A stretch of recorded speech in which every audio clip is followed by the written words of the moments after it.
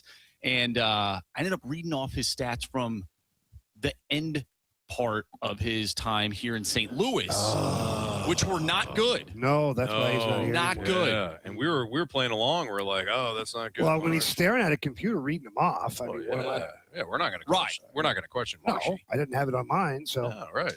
So, I was on my phone last night, about to go to bed, and I see that Nolan Gorman hit another home run. 6 in his last 8 games. I was like, wait a minute, that doesn't make sense. That doesn't sound anything like the stats that I read the other day. These people are wrong. So he's got 6 dingers in his last 8 games. That's a lot. Call that guy up. Call him up.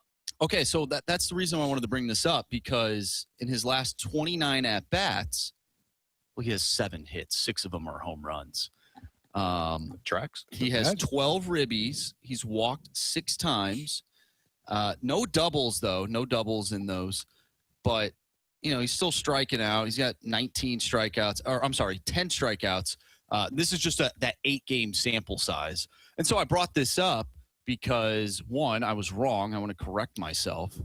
And did someone 2, call you on it? No, I was literally, I'll be honest. Last night, like I said, I was on my phone about to go to bed, and I looked at X just to see, you know, just see what's going on, try and get some ideas for today. And I saw that, and I was like, yeah, wait, I saw another post like that a few days ago, him just hitting all these home runs. I'm like, and I went back to the other day. I'm like, that doesn't compute. That doesn't match. I'm like, I have to bring this up today. Something doesn't sit right. I have to bring this up today. And I was talking with my buddy earlier this morning, and I mean, he must have been incredibly bored at work, because he ended up just breaking down everything, put it in an Excel spreadsheet and whatnot. And we were having this conversation. What? Oh yeah. And so your buddy your buddy gave you all these stats, like yeah. He was just bored. Did he bored email at work. you the spreadsheet? No. We were just talking about it. He was just texting me and whatnot. Let me just hook you up with this. He goes, I'm just going to throw it in an Excel spreadsheet because I'm Anthony, that's what I told you the one time. I said, I'm just going to throw it in a spreadsheet.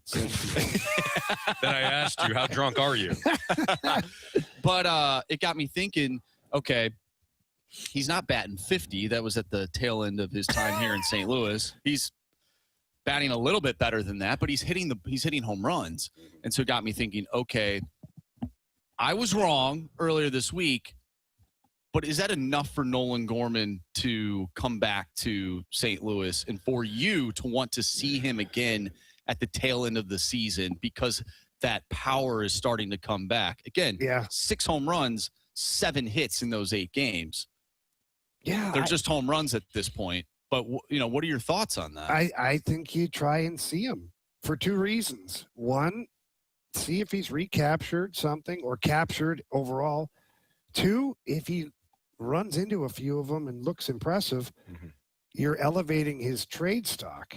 So whether your ultimate goal is to have him play as a St. Louis Cardinal or somewhere else and you get something back for said player, like at some point he's got to play in the majors and prove he can do it. Otherwise, he has little to no value at all, because he's not helping your organization because he's playing in the minors, and he certainly has no trade capital as far as like value. Yeah. So if he's running into him, maybe you give him a 2-week stint, see what it looks like, and if it goes back to just back again.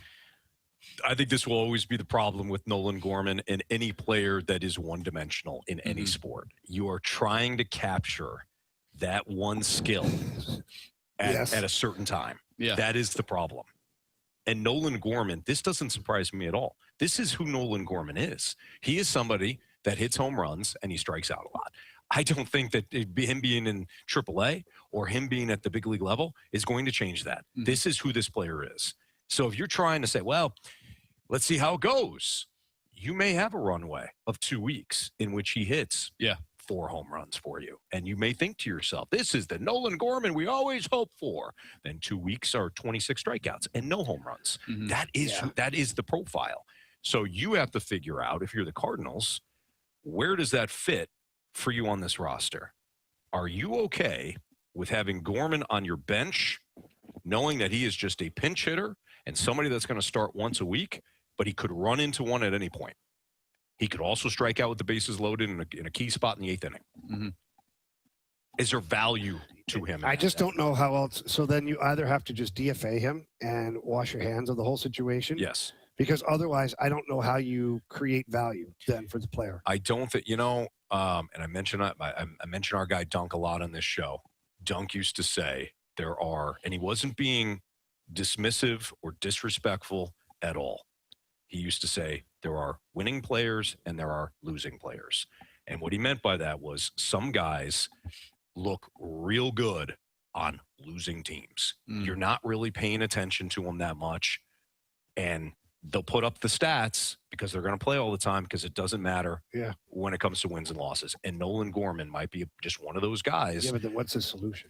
Send him to the Rockies, and he'll hit, he may hit 35 bombs, strike out 1 million times, but it doesn't matter because the Rockies aren't going anywhere, you know?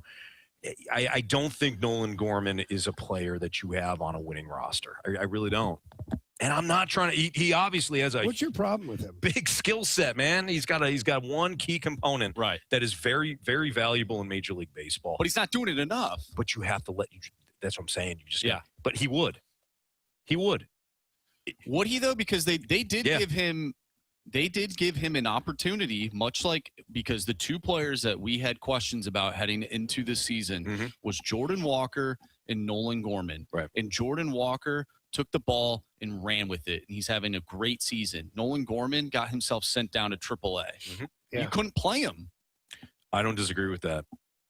If you were a losing team that didn't have any other options and you just let Nolan Gorman play every day, he'd probably give you 25 home runs. So you think if the Cardinals actually didn't have the first half that they did and they started what we've seen over the last, couple of weeks, that is who they were out of the gate, you think he'd still be here in St. Louis? That I don't know because at some point you wanted to see what Blaze Jordan had. But what I'm saying is if you remove the Cardinals from this conversation. For sure. And you just say a team that's got nothing going on that just needs a player, Nolan Gorman could probably – I'm trying to think of an example. Well, he would have to sort of rehab his image as a ball player at AAA, and then you would then have to probably deal him from his stats in AAA because I don't know. Would you bring him back up to try and rehab his image here in the majors? You're going to have to almost give him away.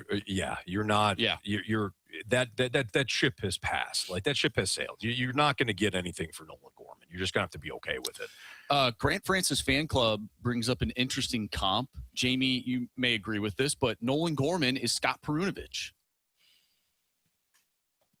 I can see conceptually how that would kind of lean into it, but Nolan Gorman had I don't know. Yeah, it's good. Although for me personally, I never for 1 second thought Scott Perunovich was going to be the player that everyone thought he was going to be. When people started saying that he could be the Blues version of Quinn Hughes, and I was like, are you out of your mind? Are you? He did win a Hobie Baker. Yeah, but it didn't mean anything to me. That's fair. It didn't, because he was the best player amongst all of the college players. And then went to the American League. He had a hell of a start the 1 year. Give him that. He was on fire. But then, I don't know what happened. Well, so you bring up he Nolan certainly Gorman. Couldn't play in the NHL. One-dimensional, right? All he does is hit home runs. But guess what he didn't do? No, enough. you're right. He didn't hit home runs. Scott Perunovich shot the puck all the time. Power play guy, at least at Minnesota Duluth. Guess what he never did at the NHL level? Shoot the puck. And he couldn't defend, and he was small. He bounced off guys like bugs off a windshield. Like it wasn't great. Let's just be honest, guys. Gorman. I liked him. He's a really nice guy. Just wasn't a good player. Gorman, if he were hitting home runs relatively consistently, he's Dave Kingman. Dave Kingman was a player that bounced around all the time because Thank God you didn't say Kyle Schwarber. I'm so tired of that comparison. Dave Kingman was a player that bounced around a ton. Now he's not like Nolan Gorman. I've not heard of him being a clubhouse cancer. Dave Kingman was like just notorious for being disliked by his teammates. Mm-hmm. He was just one of those guys. Very aloof. That's not great. Couldn't play defense. Yeah. Struck out all the time and hit home runs. Mm-hmm. And he just bounced around the entire. Like he wound up look him up. He had a pretty good career from a home run standpoint. He's like a mercenary. As long as you don't look at anything else. Yeah. Dave Kingman was like you would think that Dave Kingman was a pretty good player. Reminds me of Mike Hoffman. Yeah. Just put him on the power play, let him shoot. Outside of that, what is he? What does he bring to the team? Not much. For a team like the Cardinals that are trying to build their next contention window, like their next contending window, Gorman doesn't fit. Mm-hmm. So you're not going to get anything for him. If you can't, to put a bow on this, if you can't find a spot on a major league team that is literally rebuilding and giving chances to almost everybody to see what they have, and you're not one of the guys they're giving a chance to, that's not the team for you. The music has stopped and there are no more chairs. Correct. Mm. By the way, Anthony, I appreciate you giving me the time to, correct myself. Of course. Yeah. I blame myself, as they would say in a certain film. Hey, you know what, Marsh? Baseball film. You should, but that's okay. Yeah. You learn from that. Thank you. You're welcome. Well done, Marsh. See? Well done. Yeah. That's a level of I didn't maturity expect there. it, but I appreciate it. But you appreciate it. Yeah. Absolutely. Correct. It wasn't necessary, no, but it was appreciated. Yeah, very much so. Mm-hmm. Yep. All right. It's Fastlane on 101 ESPN. Let's get into this Brandon Aiyuk situation. Oh, boy. Speaking of the chairs. Speaking of no chairs left. Adam Schefter had some interesting comments on Brandon Aiyuk after Stephon Diggs signed with Washington yesterday. We'll get into that next on 101 ESPN. 101 ESPN is powered by Kaufman Townsley, St. Louis's injury lawyers. Call 314-777-7777. That's 314-777-7777. The real estate market is a very tricky one, and selling your home can be very stressful. That's why I tell everybody to call Gloria Lou with Your Home Sold Guaranteed Realty. Gloria Lou has been selling homes in the area here for over 23 years, and she sells homes faster and far more often than the average agent. Some agents, they sell maybe 2 or 3 a month. Gloria Lou is selling 2 or 3 a week right now. She's closing deals, and she's getting people top dollar for their home. She has a buyers in waiting program. And what that means is she already has pre-approved buyers that are waiting for a home in a certain price range. Your home may fall into that price range, which means eyeballs are immediately on your property, which means that you can sell for the most money possible and get to the closing table quickly. For all of that great service and knowledge, though, you do have to do one thing. You got to call Gloria Lou. Tell her Jamie Rivers sent you in. Her phone number is 314-325-6888. That's 314-325-6888. Or visit GloriaHasTheBuyers.com.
4th of July doubleheader on ESPN. Game 1, Mariners and Blue Jays. Game 2, Cardinals and Cubs. Coverage begins at 2:30. The MLB plays on 101 ESPN. 101 ESPN Sports Center. St. Louis silences Yanks. Good afternoon. I'm Bradford Bruns with a Sports Center update delivered by Universal Windows Direct. Last night in the Bronx, Andre Palante and company edged New York 3-1. Number 53 picked up his 12th win, scattering 3 hits over 5+ innings. Kyle Leahy starts Friday's homestand opener against Colorado. Right now, NL Central leading Milwaukee, pacing Pittsburgh 3-2. Dustin May has worked 5 frames, allowing 5 base runners while striking out 4. It's Mets 9, Guardians 5, Angels 4, Orioles 1. This evening, Panthers Cardinals kicking off our exhibition slate. 101 ESPN presenting Pro Football Hall of Fame game festivities at 7. Your Sports Center update was powered by Universal Windows Direct. You'll be saying, I love my windows. Broadcasting live from the Centene Community Ice Center inside the E&B Granite Studios. You're in the fast lane on 101 ESPN. Presented by Bud Light and Skimmer's Original Vodka Iced Tea on 101 ESPN.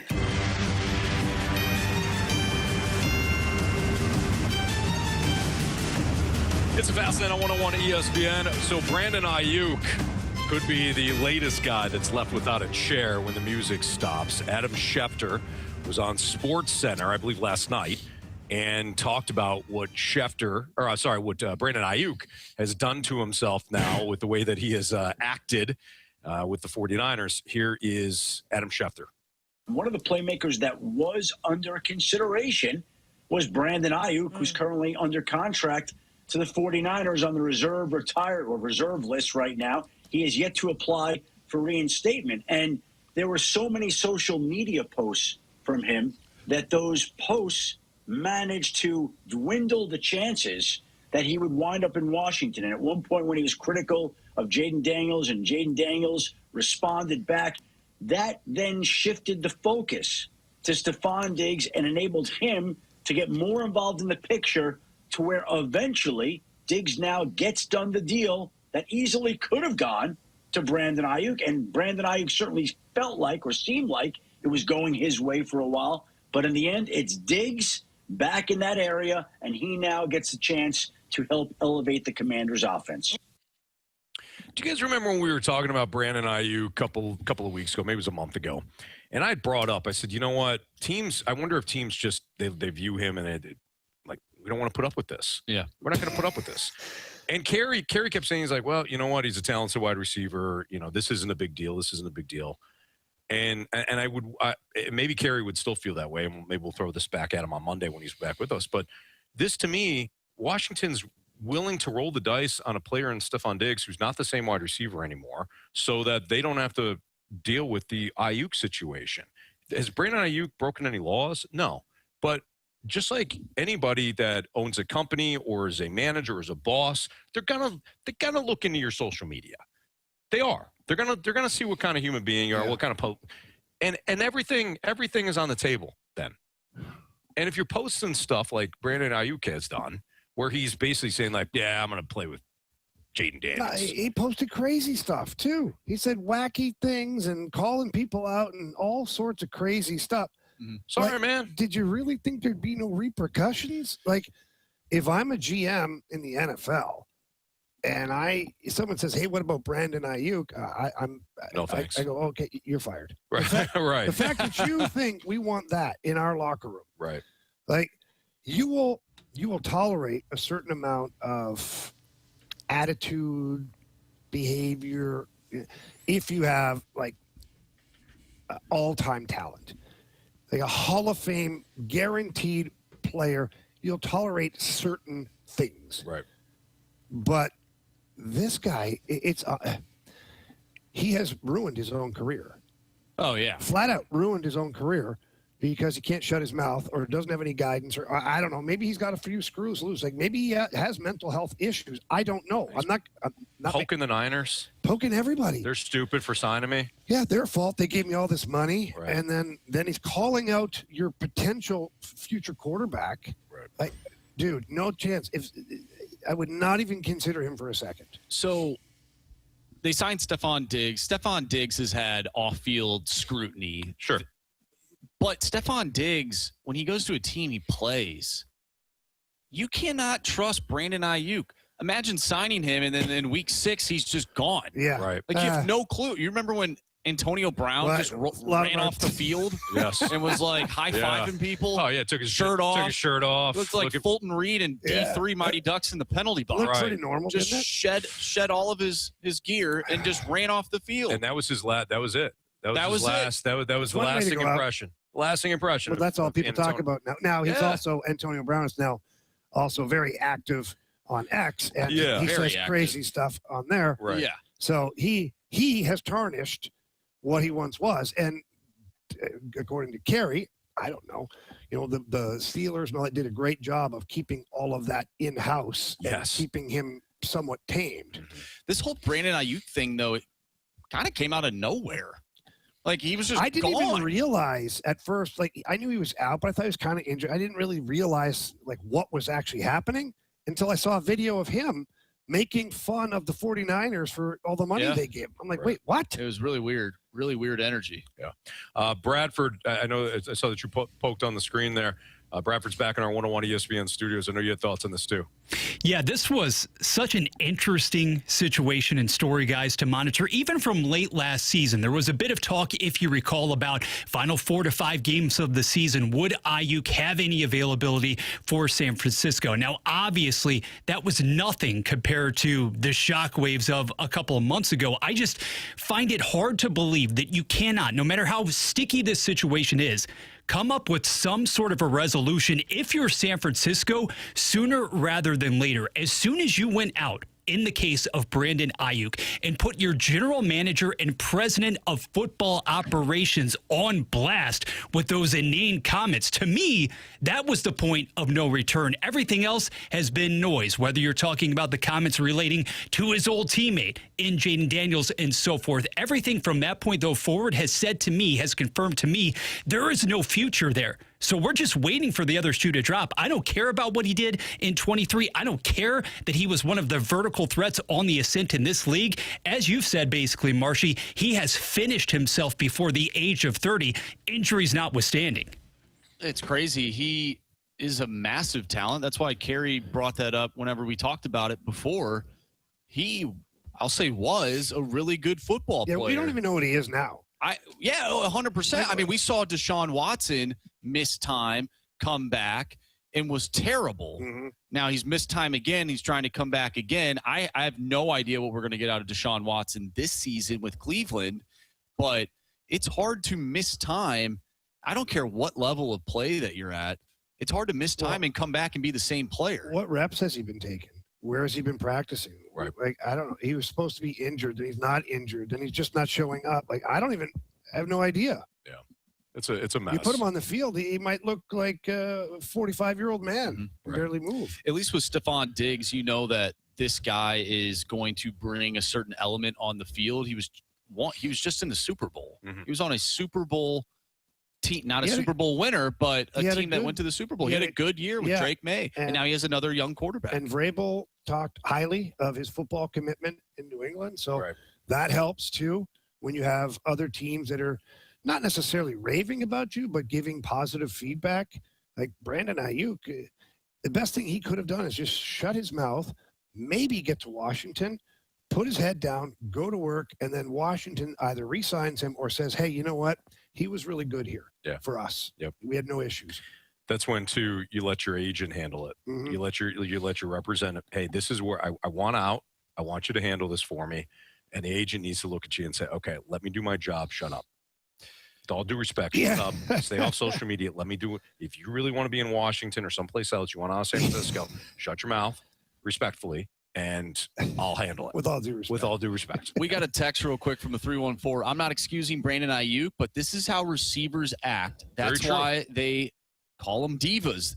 What he's doing is nothing that we haven't seen already from NFL wide receivers. The fact of the matter is that talent rules in the NFL. And as long as you're really talented, someone will take a chance on you. Brandon Aiyuk has made a lot of money in this league, and he feels at this point he can say what he wants. If no one picks him up, I'm pretty sure he's okay with living the life that he's living with the money he has already made. Who was that? The 314. 314 nailed it. Absolutely. 100% right. This is what happens. This is what comes with, and Kerry has talked about this. This is what comes with that position. There's a weird mental diva. I need the ball all the time, and I deserve the ball all the time, and all that. And yeah. And what does Kerry say too? Your game better be bigger than your problems. And I don't think Ayuk's game is bigger than his problems right now. And Marsh, you nailed it with his availability. Stephon Diggs going to play? Yeah. I don't know if Brandon Ayuk's going to play. All right, it's Fastlane on 101 ESPN. Speaking of Marsh, he's got what's trending next. You can now listen to 101 ESPN on demand. Get caught up on all our shows and podcasts at 101ESPN.com or on the 101 mobile app. 101 ESPN podcasts are presented by the Schaefer Door Company. You know, as I've owned a home for year after year after year, I've always believed now that best home repairs are the ones that you can prevent first. If you think about it, your garage door, it goes up and down several times a day, every day, especially during the summertime, and eventually the wear and tear starts to show. The good news is you don't have to wait until it stops working to do something about it. That's why I highly recommend my guys at Don's Garage Doors. They're a local company with technicians who live and work right here in St. Louis. Their philosophy is simple. Show up, do quality work, stand behind it, and that's the kind of business that I like supporting. I've had Don's Garage Doors out to my home. They replaced my entire spring above the garage door, lifetime warranty on that spring, which gives me peace of mind. They replaced the motor. They made sure that all the bearings and everything, the way that the door opens and closes, the weight of it supported what was going on with the motor and the chain and everything. They did it perfectly. So now that I know that motor is going to last a lot longer than had I just replaced the motor or replaced the spring and done nothing else with it. That's the beauty of Don's Garage Doors. Here's another tip. Your garage door shouldn't be talking to you. There's one thing that I got from Don's. If you're hearing squeaking, grinding, or any unusual noises, don't ignore them. Take advantage of Don's $29.95 tune-up special. Catch those little issues before they become expensive ones. If you're ready for a complete upgrade instead, Don's Garage Doors can help get there too. Save $500 on a new insulated garage door, improve your home's curb appeal, and take advantage of 0 payments for 12 months with fast financing and no hidden fees. So whether it's maintenance, repairs, or brand new garage door altogether, trust the local team that's built its reputation on honest service and neighbors helping neighbors. Visit Don'sGarageDoors.com. When you call 866-4-DON'S-DOOR today, tell them that Stalter sent you. Don's Garage Doors.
Fastlane is broadcasting live from the ENB Granite Studios at the Centene Community Ice Center, presented by Bud Light and Skimmer's Original Vodka Iced Tea on 101 ESPN.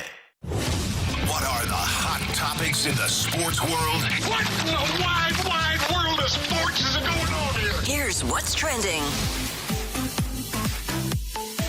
All right, Andrew Marsh says, what's trending for us here on 101 ESPN? Gentlemen, the NFL is back. Just a round of applause. Let's go, baby. Let's NFL go. is back. Preseason football begins tonight. Hall of Fame game. Arizona Cardinals and the Carolina Panthers. The Arizona Cardinals, gentlemen, I saw a video on the interwebs. But you did. How'd they look? No, Anthony, they look terrible. Oh, no. They had the defender running into the quarterback. I didn't see one ball that was caught. Some terrible throws. Now, it's probably a low-light video, but either way, it was terrible. This team might be the worst team in football this upcoming season, but I don't really want to dive into them. I'm looking at the Carolina Panthers, a team that won your division last year. Yeah. They kind of backed into it. They needed help from your team. No, they earned it. No, not really. Okay. They almost beat the Rams, though, in the playoffs. Yeah. What kind of team should we expect from the Carolina Panthers this upcoming season? I don't know how many Panthers fans we have here in town. Maybe one. I think the Panthers have, and take this with, do with it what you will. I think Carolina has just as much of an opportunity to win the division as the other. That's not saying much, though. That's not saying that Is they're it good. wrong? No. Okay. But it's not saying they're good. No. I think they're okay. And I think Tampa's okay.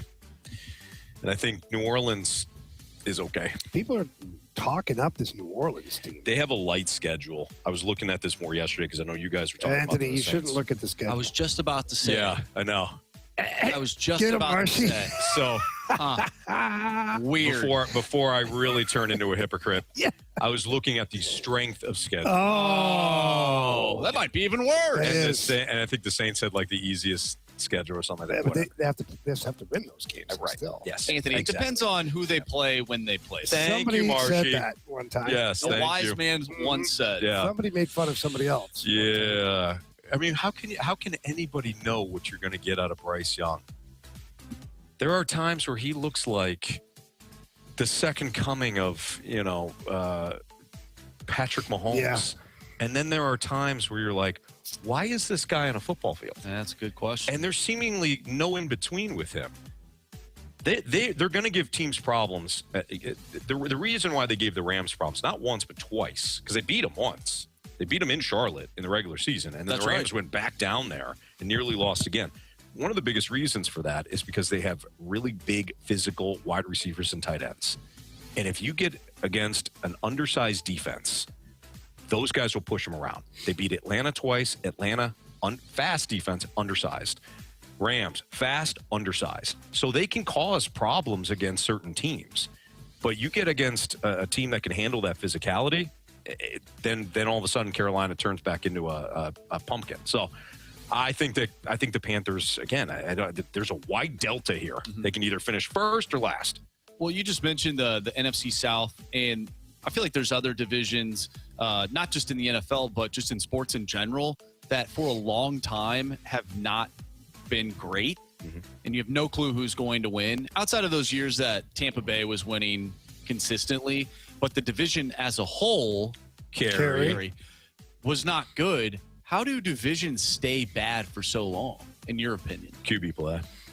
Well, I'm just talking about like in sports in general. Is it?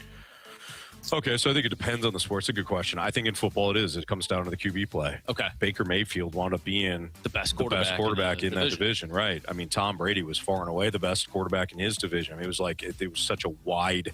It was like a drop off a cliff once you get past Brady in the AFC East for so long. I think it's just quarterback play. Mm-hmm. Hockey, you guys could talk to better than I could. And then in baseball, like the longest time, we're talking about the National League Central. It's just wasn't great, right?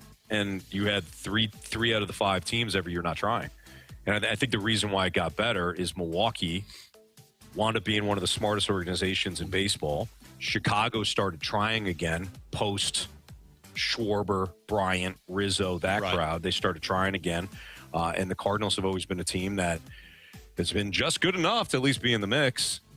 And the Pirates have been the benefactors of years of being horrible, but getting really good players. Absolutely. Yeah. And the Reds have Terry Francona, so that they have pitching. I feel like you mentioned quarterback play.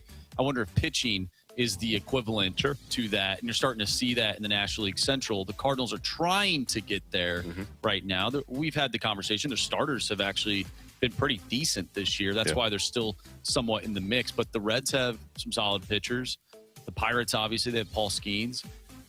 Milwaukee, we know what they are. The Cubs have struggled keeping their pitchers healthy. When was the last time we heard about Justin Steele? Right. And the Cardinals are the Cardinals. So, yeah, if you go back to the 90s, look at the 90s Braves. Yeah. They had some good offensive players, obviously, right? They Ron Gant, Fred McGriff, and Chipper Jones, depending on what era you're looking at. But the pitching was just incredible. What's the big joke about the Moneyball Ace? Like, hey, you didn't even mention the fact that you had Barry Zito and Mulder, and who else was in that rotation? Well, I think was Zito, Izzy Mulder, in the bullpen? Izzy was that was Izzy went to the Cardinals. That's right, and that was part of the whole. That's right.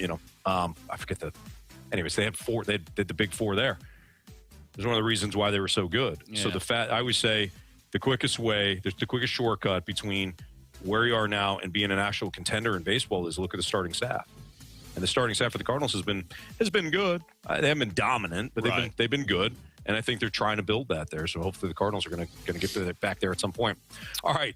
There was a promotion done in Philadelphia in which a Phillies fan was able to do play-by-play in the third inning. You're not going to want to miss this. We've got the audio, and then we're going to get into, because Jamie certainly has got some stories, get into fan interaction, promotions for teams, and some of the wildest things that we've seen in our career. That's next on 101 ESPN. 101 ESPN has your chance to win a pair of single-day passes for the BMW Championship, August 18th through the 23rd at Bellerive Country Club, including access to the Trophy Club presented by Michelob Ultra. See the top PGA players in the world compete while enjoying the Trophy Club presented by Michelob Ultra, located alongside the 7th green, featuring shaded seating and indoor lounge, a variety of food and beverage options for purchase, including offsite parking and shuttle service and more. Find your chance to win that pair of single-day passes for the BMW Championship at Bellerive Country Club, including access to the Trophy Club presented by Michelob Ultra Superior Light Beer. Right now at 101ESPN.com or on your 101 app.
ESPN has your chance to win a pair of single-day passes for the BMW Championship, August 18th through the 23rd at Bellerive Country Club, including access to the Trophy Club presented by Michelob Ultra. See the top PGA players in the world compete while enjoying the Trophy Club presented by Michelob Ultra. Find your chance to win that pair of single-day passes for the BMW Championship, including access to the Trophy Club presented by Michelob Ultra Superior Light Beer. Right now at 101ESPN.com or on your 101 app.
Centene Community Ice Center inside the ENB Granite Studios. You're tuned into the Fast Lane on 101 ESPN. Presented by Bud Light and Skimmer's Original Vodka Iced Tea on 101 ESPN.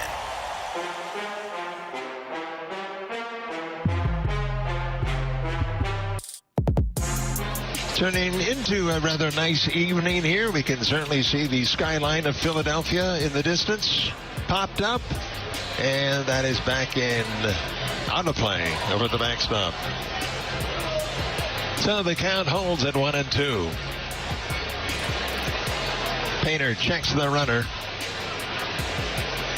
Now delivers. Swung on and missed. He got him. Andrew Painter picks up the strikeout, and that'll do it for the Nationals. No runs here in the top of the third. We go to the bottom half. Phillies lead it 2-1. You may be thinking to yourself, well, what's the big deal? Well, what the hell did I just listen to? Yes, okay, so why are we listening to the Phillies play-by-play guy? That's because I was a fan. The Phillies had an auction for one fan to call an inning on 94 WIP on Wednesday night, and listeners could not believe what they were hearing. A fan named Louis Kolb crushed his opportunity to join Scott Fransky and Larry Anderson for the top of the third inning for the contest against the Nationals. He immediately received high praise online, especially for mixing witty banter and inside knowledge.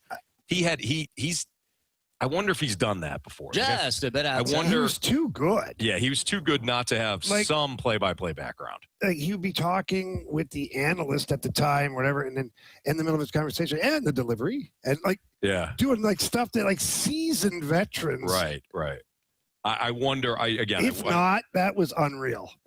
So he says he's a substitute teacher, native of Medford Lakes. This is from the New York Post.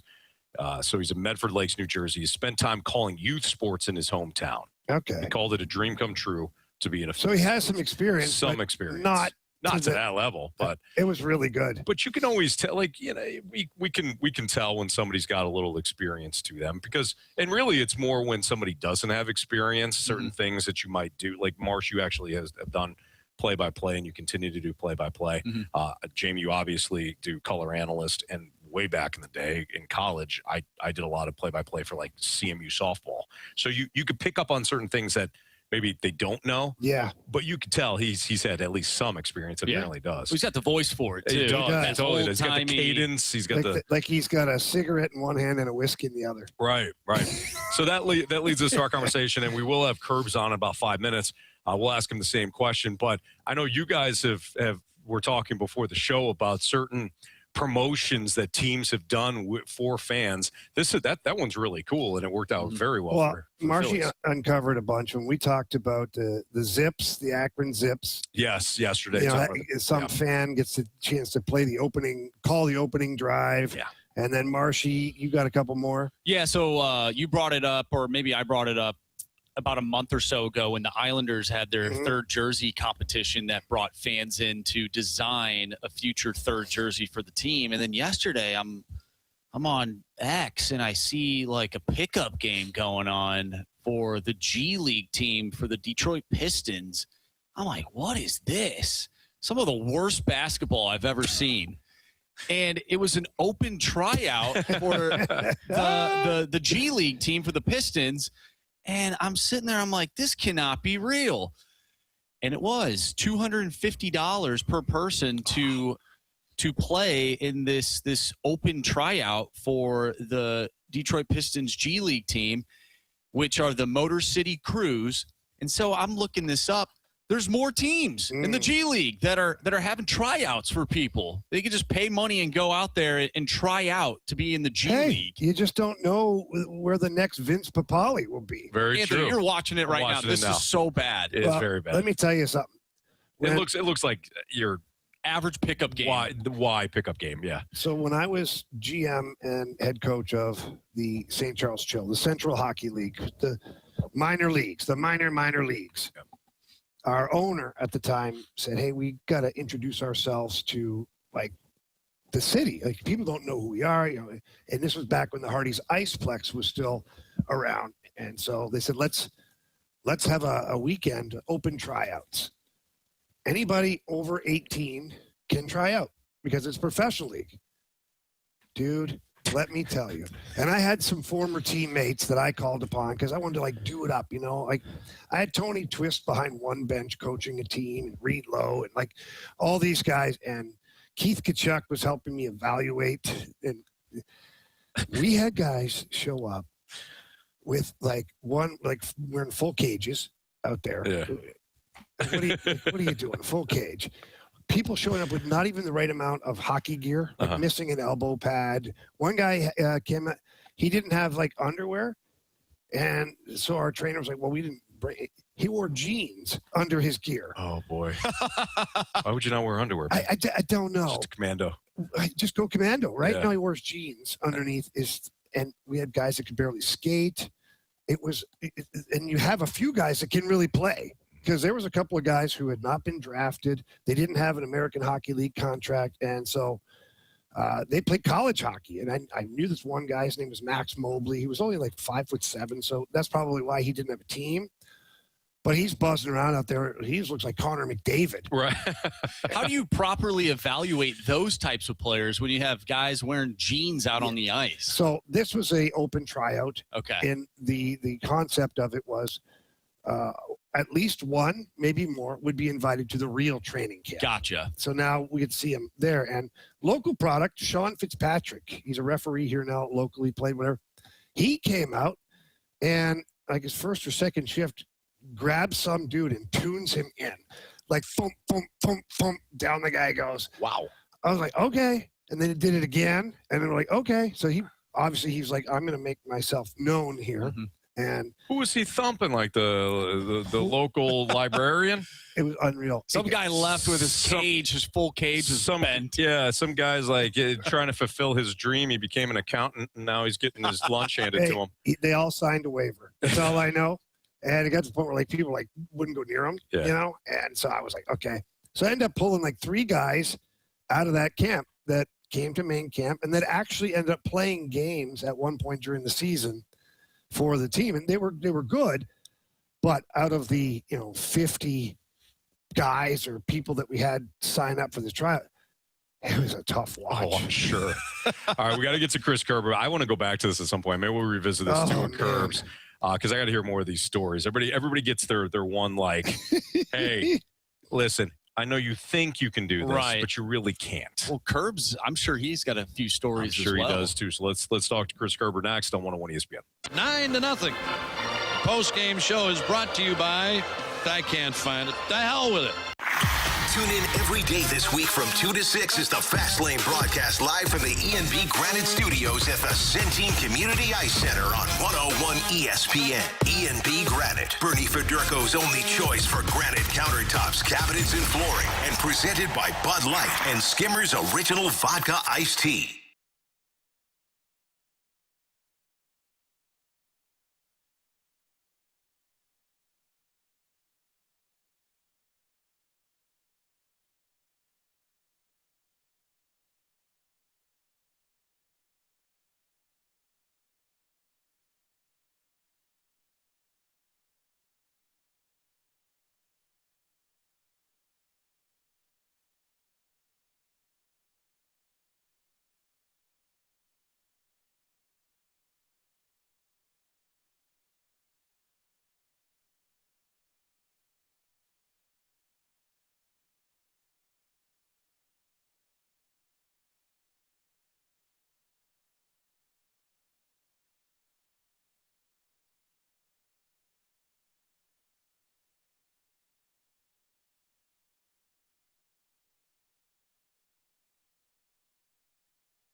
with over 100 Penguin vans on the road, Classic Air Care can sometimes even typically get to you for the same-day service. So when you call Classic Air Care, ask for same-day service. With over 9,000 five-star reviews, they've won St. Louis Headliners' best heating and cooling company for 3 straight years. And how about this? If you know a hometown hero that could use a helping hand, Classic Air Care is proud to partner with Lennox for the Feel the Love program, giving a deserving member of our community a brand new heating and cooling system at no cost. So if you know a local hero, a military veteran, a teacher, a first responder, or how about somebody who's just always willing to put others first, nominate them today. Visit ClassicAirCare.com. Help us share the love with someone who truly deserves it. It's Classic Air Care. Have them come to your house, take care of your heating and cooling needs. You can book an appointment at ClassicAirCare.com. This is the Fast Lane on 101 ESPN. We're broadcasting live from the ENB Granite Studios at the Centene Community Ice Center. Presented by Bud Light and Skimmer's Original Vodka Iced Tea on 101 ESPN.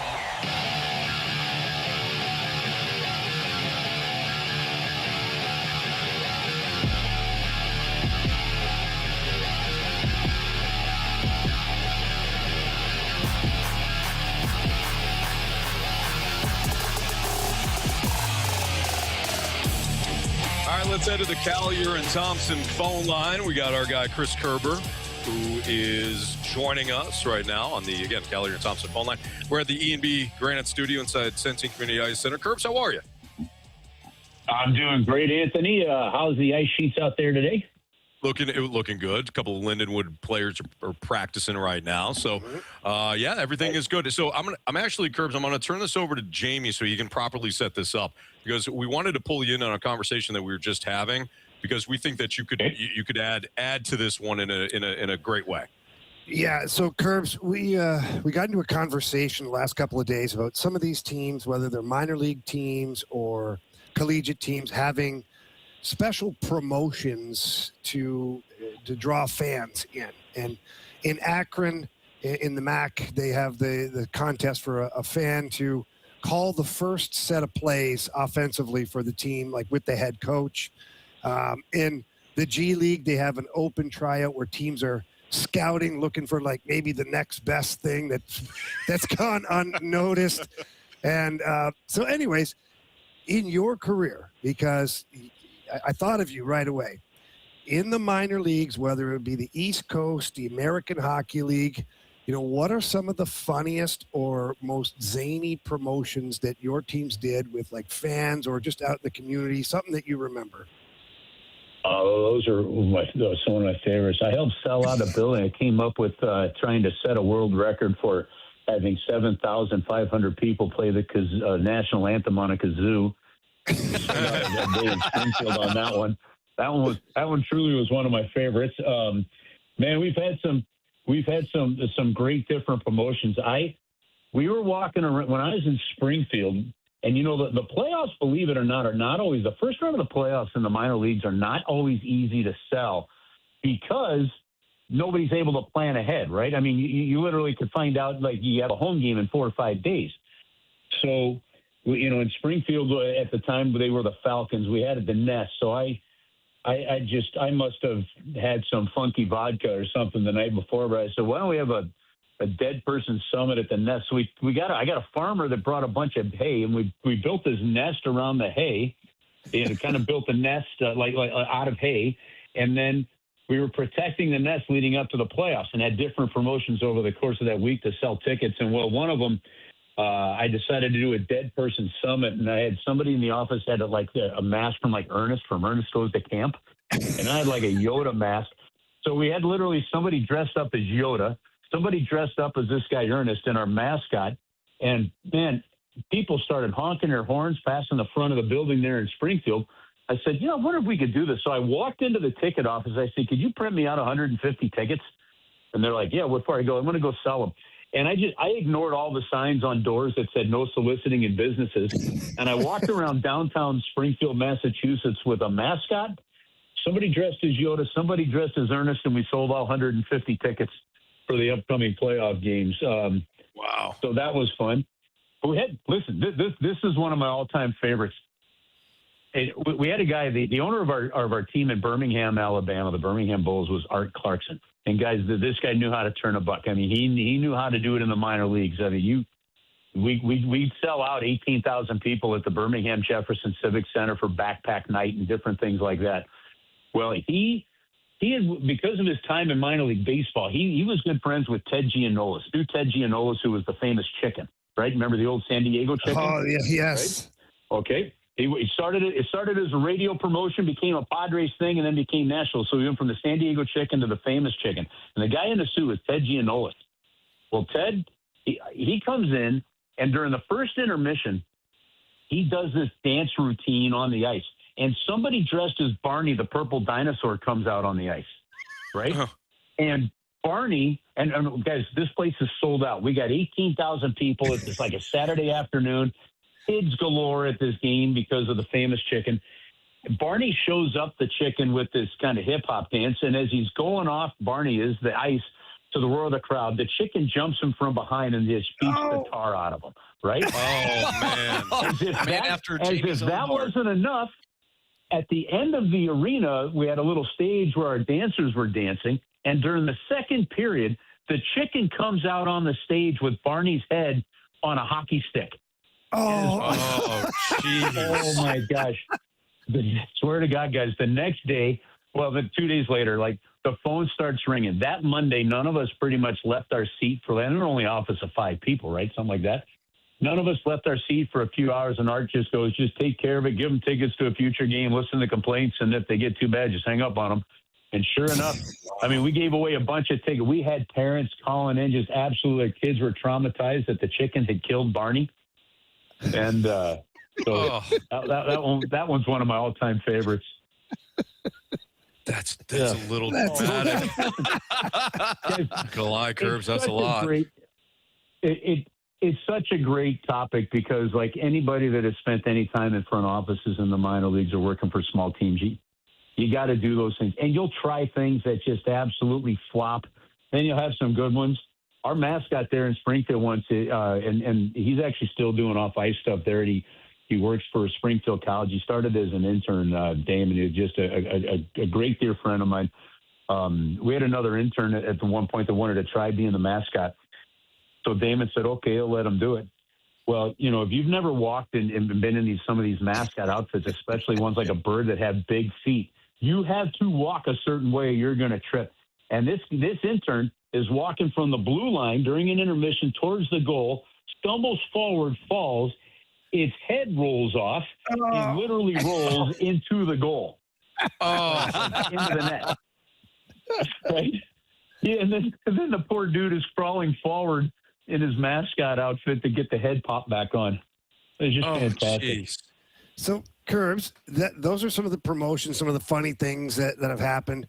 But there's got to be stories of you on a broadcast, like something that's wonky. Maybe you had to call in a fan to call the game with you, or a player, or something went squirrely with the radio side. Because I know even when I started in the minors, you know, the technology wasn't perfect. There was always something that the radio guy was dealing with on a game-to-game basis. There's got to be some things that you remember.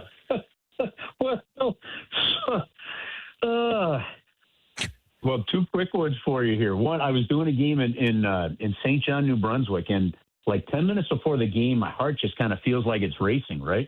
I'm like, this isn't right. Like, and then your anxiety and feeling like, am I having a heart attack or something? Something was going on.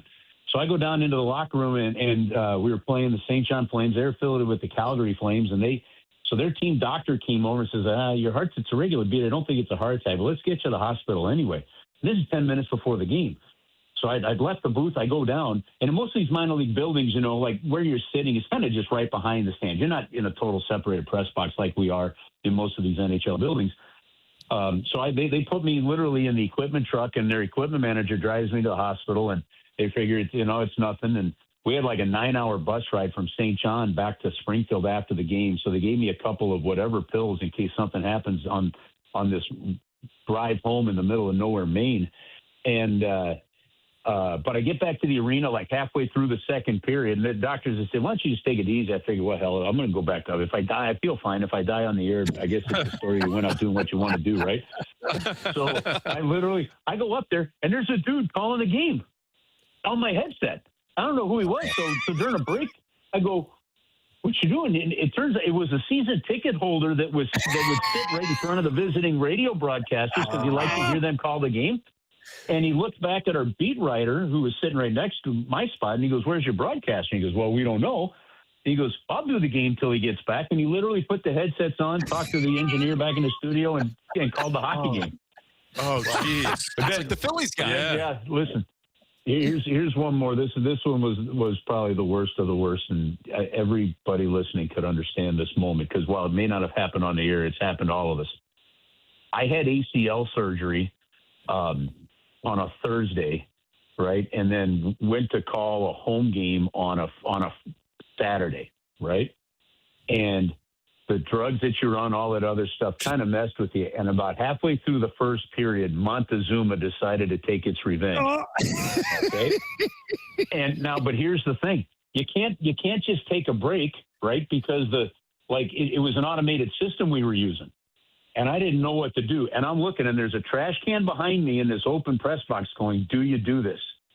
And I'm like, "You can't do that." But you're really thinking about it. Do you do this? And then so I kick myself off the air. I hobble down during the period, right? And I go into the bathroom and Jim Carrey took over, right? So, but I didn't have time to tell anybody, and the person back at the station wasn't listening. So to let them know, just we'll play commercials till I get back. So I kick us off the air. A siren goes off of the station, which was across the street from the arena. Guy from the arena comes running over. They find the owner of our team, Bruce Landon, walking around. They couldn't find me.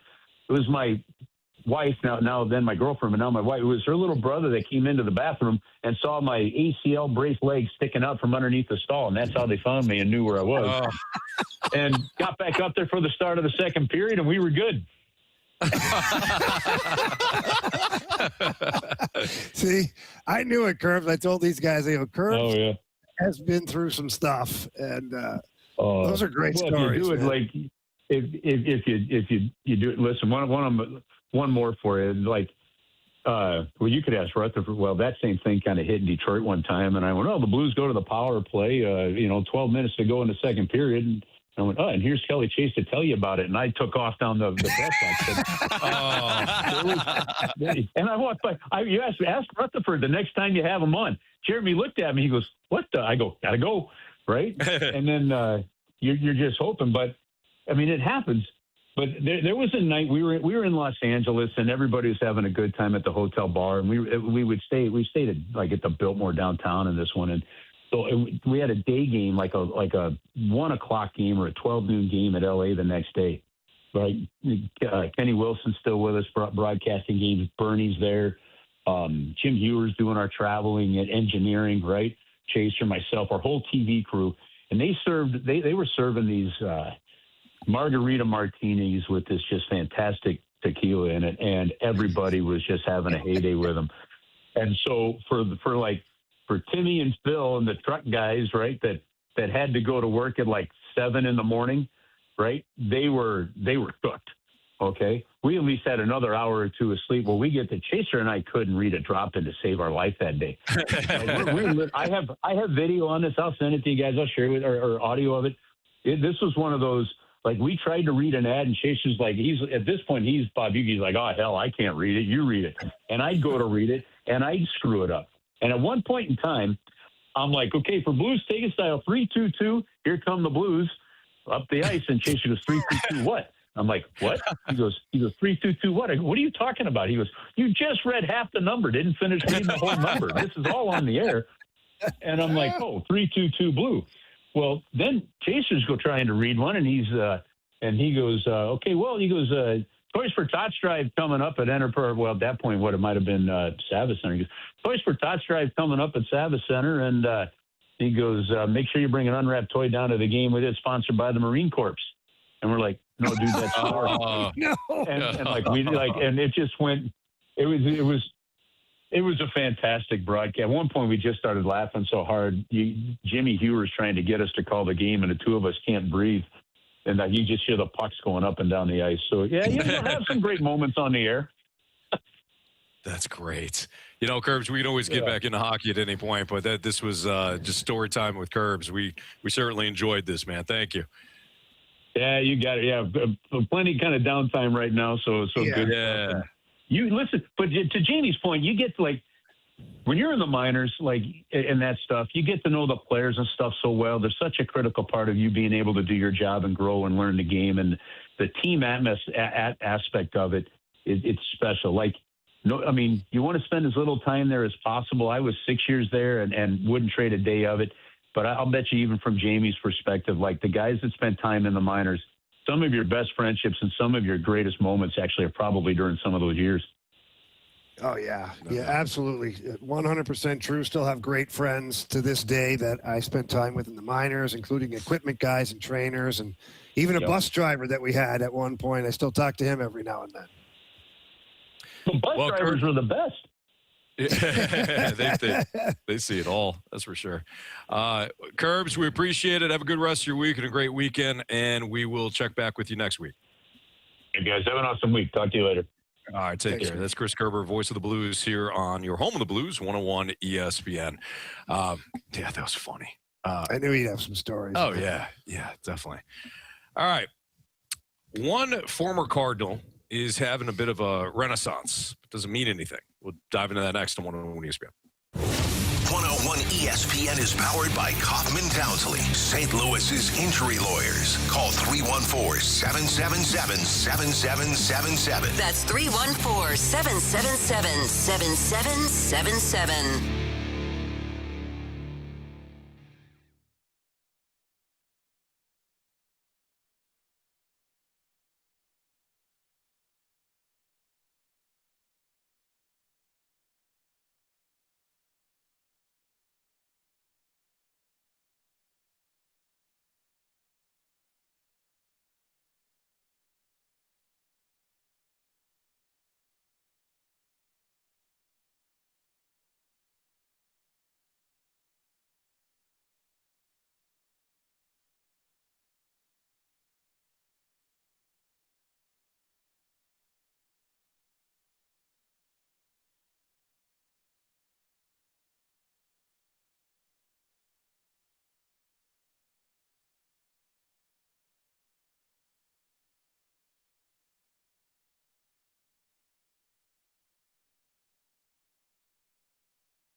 Jamie Rivers, Anthony Stalter, our guy Stewie's on the line from Stewart's American Mortgage Corporation. And Stewie, I know I called you at one point a couple of months back because I wanted to ask you about pre-approvals and how you could maybe help me and help customers put myself in a better spot. So talk to us about pre-approvals and having that guy in your corner that's going to fight for you. Well, Anthony, I'm going to tell you a little bit more. We had an ESPN listener that came out to us, applied, and told the real estate agent, hey, I'm going with Stu with the bagel loan, no closing costs, great program. Real estate agent says, I know the guy. I've done transactions with him. We refer business to him. That's great because he's local and everybody knows him. They submitted an offer to a seller. 13 offers were made on that particular house. 13, I am not kidding you. Our offer, number 3, wasn't the highest, but the real estate agent on the seller side knew me, picked up the phone, called me and said, how are these buyers? I said, the buyers are great. It's a deal in the bag, easy to get done, and we can close it in 10 days. They took our contract because they knew us. It got closed in 10 days. And unfortunately, that's the way the world works. They know us. We know them. We make it happen for you. So if you go with us, we're going to make sure you get the house of your dreams through the people we know. I think that's exactly the way the world should work. Quite honestly, Stewie, you guys do great work. You should be recognized for it, and people should remember that. And Anthony, you and I have talked about it time and time again that, Stewie provides that old school customer service. And right there's a great example. He gets on the phone. He physically talks to somebody. Yes. Imagine that, right? Yeah, no kidding. And takes care of business and takes care of both his client as well.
You can now watch 101 ESPN live on our Air Alliance Team Studio Cams. Catch every show live on our YouTube channel or at 101ESPN.com. 101 ESPN Studio Cams. Presented by the Air Alliance Team Heating and Cooling. Getting the job done quickly, correctly, 100% of the time.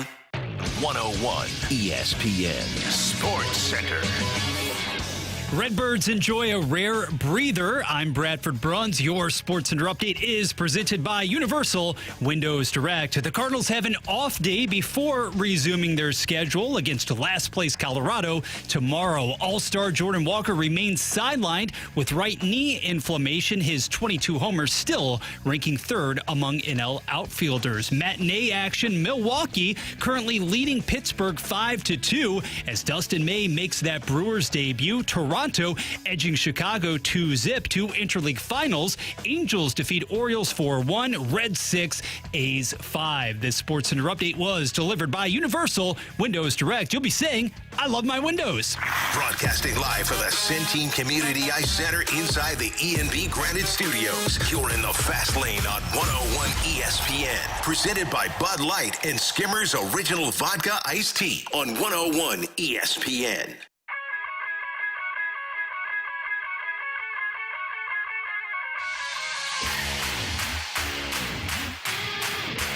It's Fast Lane on 101 ESPN. So after two meh seasons in St. Louis, Sonny Gray has suddenly matched his career high for wins in a season. And what's more, he's doing this in a huge market in the midst of a pennant race, which is something that at one point Sonny Gray did not do, especially when he got traded to the Yankees, coming from Oakland.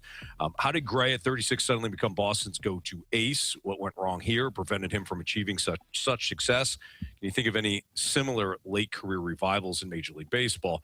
This was an idea pitched by our guy Bradford Bruns. I think when I look at Sonny Gray's tenure here, I think he really was who he was. I didn't see Sonny Gray being a total disaster for 2 years. I didn't think that the Cardinals paid for fool's gold. I think Sonny Gray, there were times where he had quality outings and he looked good and he looked like a number one for this team. Mm-hmm. And there were times where it's like, you know what? But it didn't matter because the Cardinals weren't in contention. Yeah. You really feel it when a team is in contention. So with Boston now turned into baseball's hottest team, it'll be interesting to see moving forward if Sonny Gray can keep this up. I think that's the reputation for Sonny Gray. Somebody that has always been a pretty quality pitcher, but when the lights are brightest, does he perform? Yeah. And I think that question is yet to be answered. I think here in St. Louis, what happened with Sonny Gray is we thought we were acquiring, a Hall of Famer. Like the way it was presented, like the Cardinals spent some pretty big money on him, which at the time was not very on brand for the Cardinals. Right. And I think we expected more. So I don't think he missed the mark. I think the fans' expectation may have been higher. Yeah. Which is fine. I mean, you sign a guy to that kind of money and you think you're getting a number one or your version of an ace, and he was just kind of the way he's always been for the Cardinals. Right. And he had some times where it wasn't great and whatnot, but I look at Sonny Gray where he's a number 3 probably on a World Series championship team. Mm-hmm.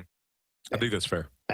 But for the Cardinals, he was your ace. Sure. But he's not truly in the bigger scope of things. He's not that player. Right. Bradford.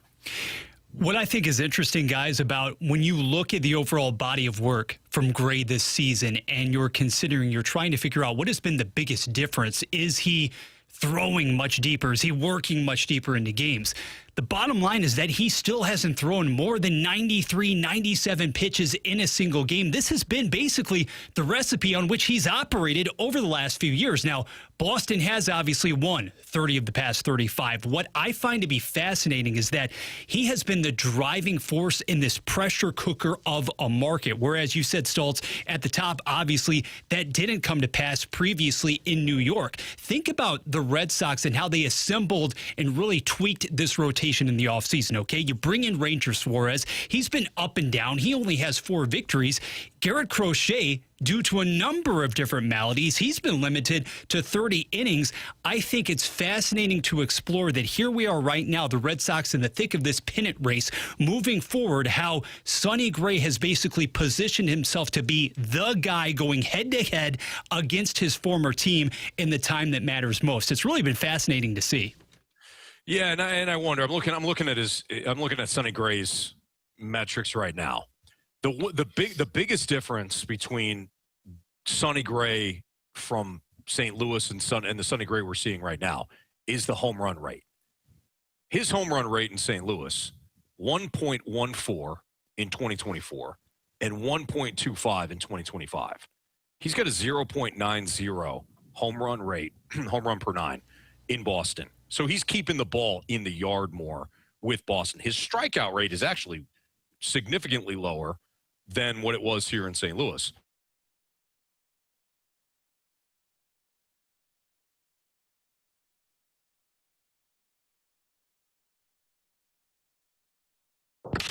Sunday night, Padres and Astros. Pre-game at 6:30. First pitch at 7:20. The MLB plays on 101 ESPN. Hey, Delsing here, and my show Golf with Jay Delsing is presented by the Stiefel Charity Classic. We come to you from the CarShield Studios, right here on Sunday mornings from 8 to 10 on 101 ESPN.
Fast Lane is broadcasting live from the ENB Granite Studios at the Centene Community Ice Center, presented by Bud Light and Skimmer's Original Vodka Iced Tea on 101 ESPN.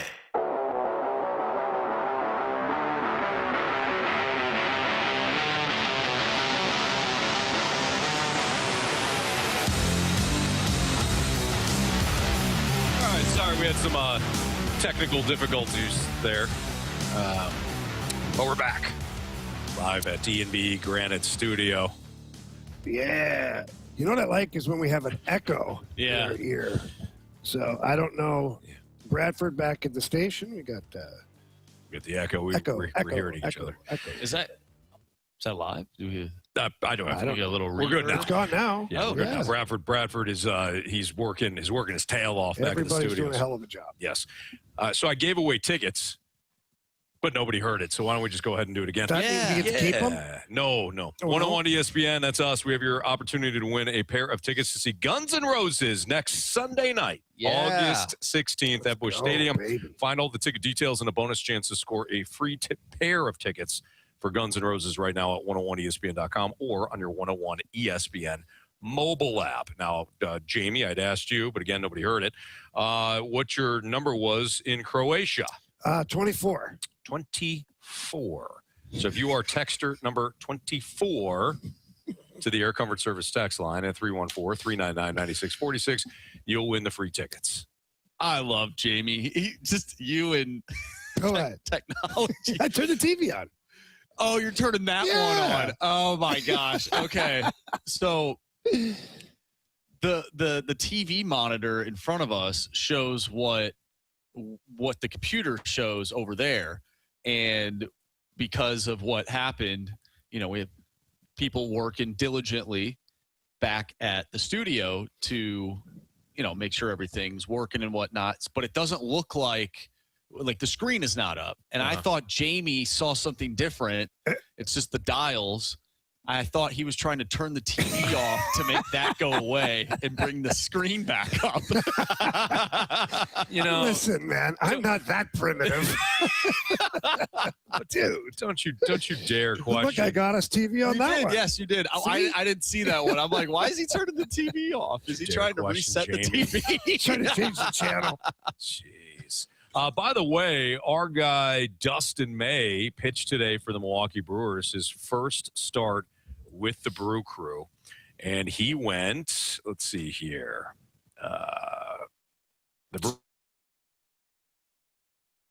Dustin May threw six innings, allowing 3 hits, 2 earned runs, struck out 5, walked 3, 97 pitches. Again, the Brewers won 5-2. So hopefully this quiets down, at least temporarily, the hate that the Brewers received for trading 2 Does he get booed? big-time prospects. Were they in Milwaukee? They were in Milwaukee, What if he got booed? I doubt he got booed. Right? I don't know. That's I Milwaukee. doubt it. I doubt it. New York, he may have. Or Boston, those fan bases. Yeah, you got boo the player despite but what they're trying the front to do is- office. Unfortunately, the player's the vehicle to the management. That's true. And booing the player, not the man, but the fact that you acquired said player. Yeah. Maybe. I don't know. Okay. All right. I know many of you aren't going to be happy with this, but we're going to take another break. What? We just had such a quick one before. I know. But we'll make sure that we're all good with the technical difficulties and all that, and get on for the gauntlet here. All right. We're going to get on track for the gauntlet. So we'll have a new gauntlet contestant next in the Fast Lane on 101 ESPN.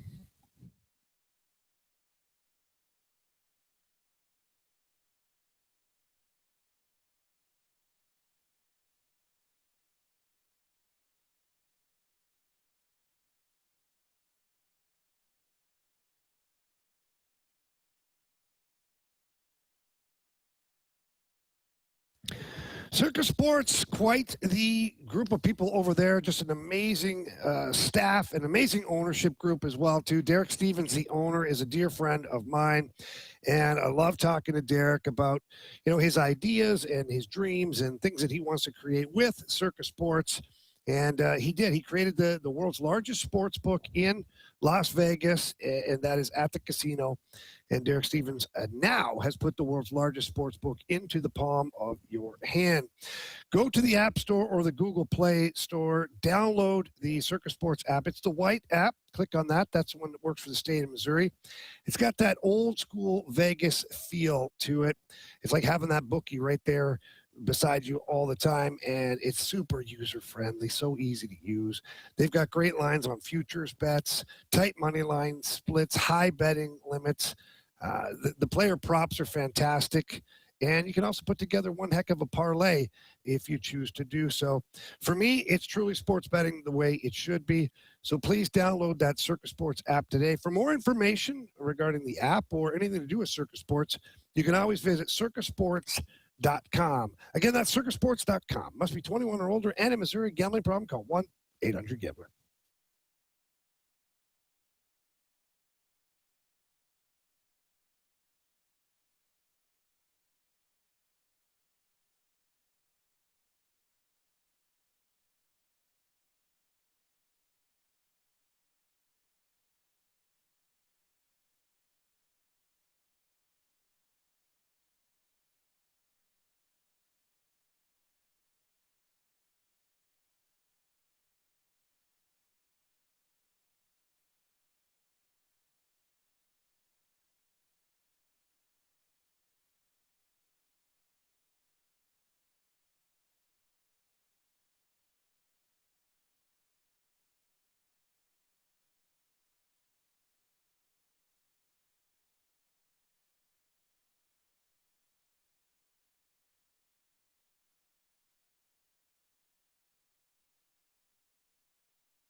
We want to hear from you.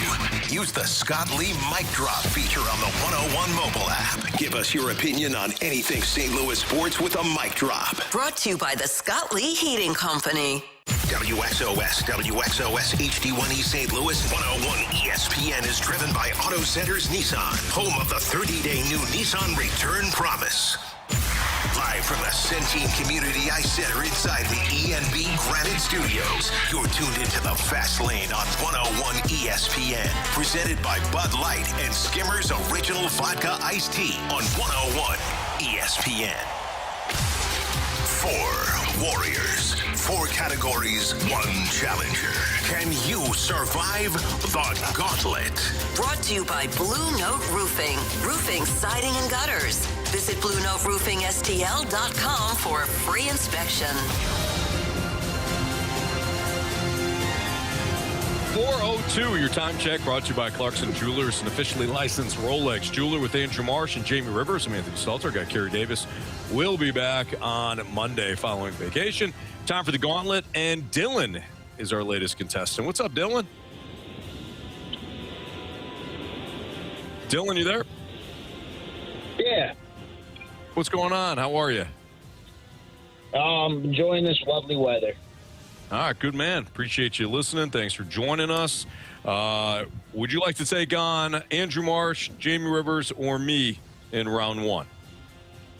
I'm not a good person, so let's take Marsh. Oh, another day. Wow. Okay. Dylan, Marsh is up first. Sounds All right. good. Good luck, Dylan. Thank you. Good luck, Marsh. All right. Oh, Dylan just blew his cover. I set him up for that. He just blew his cover. He's telling Marsh good luck and all that. Yeah. All right. Marsh is going to go into the concourse of silence here at Centene Community Ice Center. Dylan, go ahead and tell Bradford Bruns to spin that wheel. Let's go spin that wheel. Dylan, any category you're hoping for today? I think random would be fun. You know, it's been spinning random a lot lately. So what do we got, Bradford? Guys, I think Dylan, for all intents and purposes, called his shot. Yet again, we're looking at random. Wow, Wow. Okay, Dylan. Yeah, boy. Holy smokes. All right, you're going to get 4 random questions. Each one is worth 2 points, Dylan, unless you ask for the options. If you ask for the options, those questions become worth 1 point. Are you ready? Ready. All right. Spider-Man, Brand New Day is the highest grossing movie so far in 2026. What movie sits at the number 2 spot? Oh, what's the IMAX movie? The Odyssey. Final answer? Final answer. All right, question 2. What Swedish band is famous for winning the 1974 Eurovision with the song Waterloo? I don't know if they're Swedish, but let's go ABBA. Final answer. All right. Question number 3, Dylan. The skin is the largest organ in the human body, but can you name the strongest muscle? The glute. Final answer. All right, Dylan, last one here for you. Sam Raimi, I believe that's how you say that? I believe it's Raimi. Sam Raimi directed the 2001 Spider-Man movie with Tobey Maguire. Name the horror movie that he also directed in 1981 that spawned a franchise. No clue. I'll take the options. Was it Oxygen, Evil Dead, or Gold? Option number 3. Final answer. Gold? Sure. All right. Well, just want to make sure, buddy. All right, we're going to bring back Marsh. How you feeling, Dylan? We'll see. Okay. Okay, that's a good way to go about it, yeah. All right, Marsh is walking back in from the Marsh has a bit of a concourse strut to him there. What? Marsh, what was that there? That's just my walk. No, you had a little extra waggle in your game there. Feeling good, Marsh? I feel good, Well, yeah. He's got his Viking shirt on. Football. Undefeated so far, the Vikings. Yeah, they are. So far, so good. Okay. Haven't lost a game. All right, Marsh. Yeah. Your category is random. Again. Wow, Yes. Whew. Pack a lunch, buddy. okay. All right. Question 1. Spider-Man, Brand New Days is the highest grossing movie so far in 2026. What movie sits at the number 2 spot? I would have to assume the Odyssey. Obsession is up there as well. But I can't imagine Obsession making more money than a Christopher Nolan film that has been in IMAX for quite some time, which is a little bit more money than the other one. So I'll go with the Odyssey. Final answer. All right, Marshy. Question 2. What Swedish band is famous for winning the 1974 Eurovision with the song Waterloo? I have no clue. Options.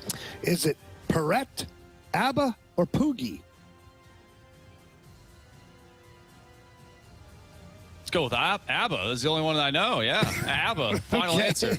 By the way, I was just thinking Toy Story 5 could be up there as well. I didn't think about Toy Story 5. But, yeah, okay, ABBA. Final answer for question number 2. All right. Question number 3, Marsh. The skin is the largest organ in the human body, but can you name the strongest muscle? The strongest muscle. Huh. Why are you looking at me like that, I'm just Jamie? waiting for an answer, Andrew. Let's use the options. Heart, glutes, or jaw? Let's go with the heart. Final answer. Final question. Sam Raimi directed the 2001 Spider-Man movie with Tobey Maguire. Name the horror movie that he also directed in 1981 that spawned a franchise. The Evil Dead. Final answer. All right. Okay. You right there? Oh, yeah. All right, let's go over these. Dylan versus Marsh. Question 1.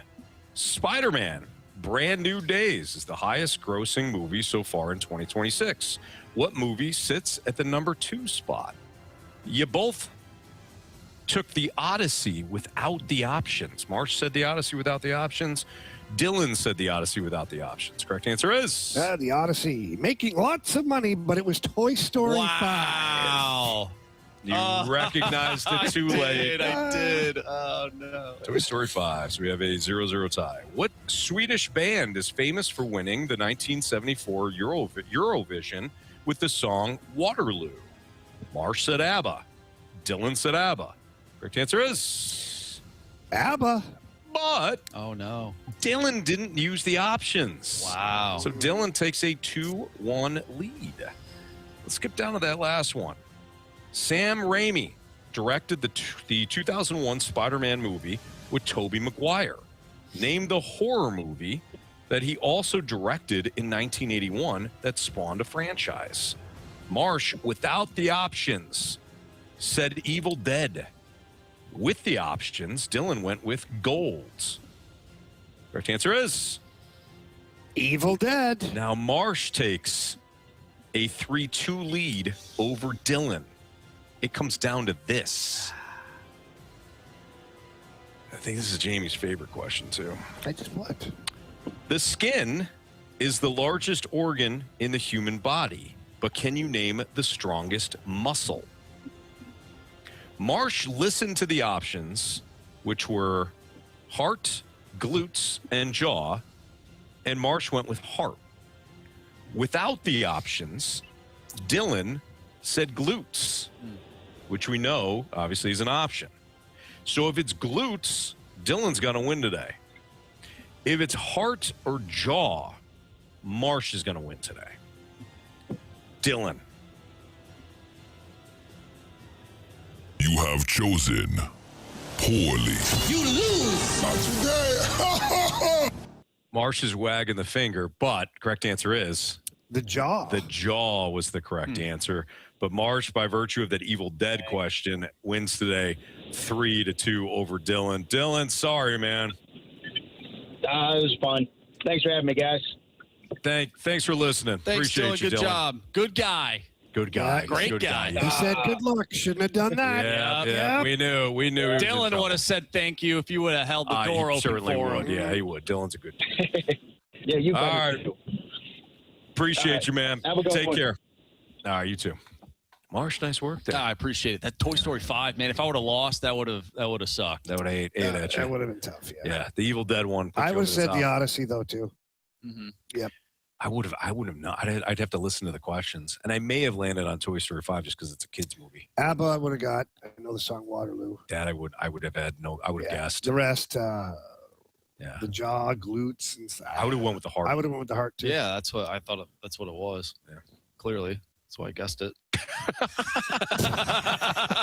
Well, typically you see people breaking their jaw all the time. I'm like, how strong can it be? Right. Yeah. True. Yeah. But you also see people have heart attacks too. Yeah, but it's like pumping that, the heart is pumping blood and like keeping you alive. I figured, it's doing a lot of work there. Yeah. Sometimes it is. It's not a practice player. It's actually getting the job done. Right. It is for the most part. Yeah. Anyways, has Chaim Bloom struck the right balance during this rebuild? And can we even call it a rebuild? What? Yeah. That's next to 101 ESPN.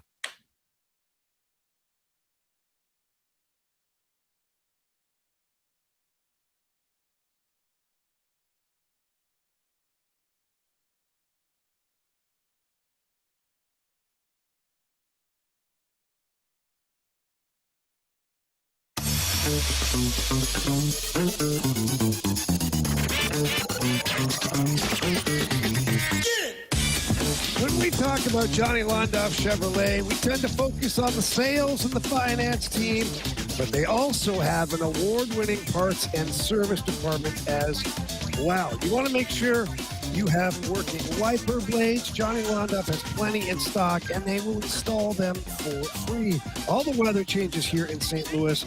It can put a beating on your vehicle, and it can put a beating on your car battery. Johnny Londoff Chevrolet, they have batteries in 3 categories: good, better, best, to meet all of the customers' needs.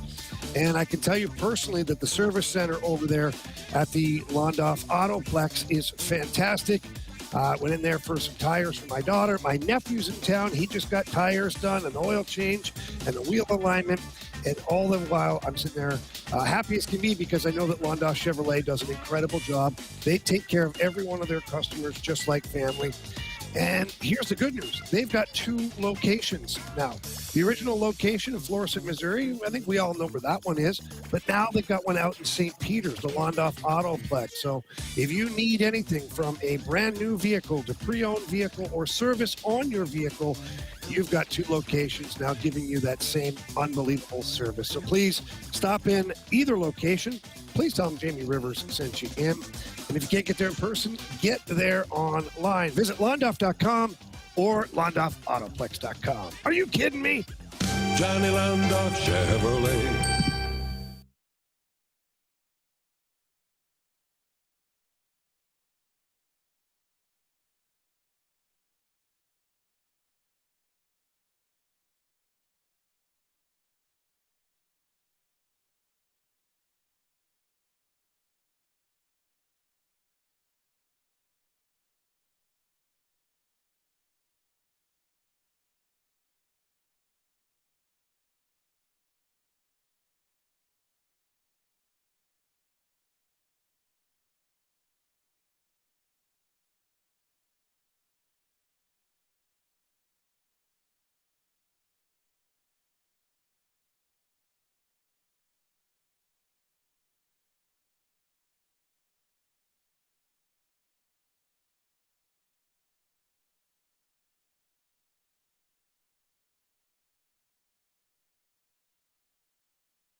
Text us anytime at 314-399-9646 on the Air Comfort Service Heating, Cooling, and Insulation text line on 101 ESPN. This is the Fast Lane on 101 ESPN. We're broadcasting live from the E&B Granite Studios at the Centene Community Ice Center. Presented by Bud Light and Skimmer's Original Vodka Iced Tea on 101 ESPN.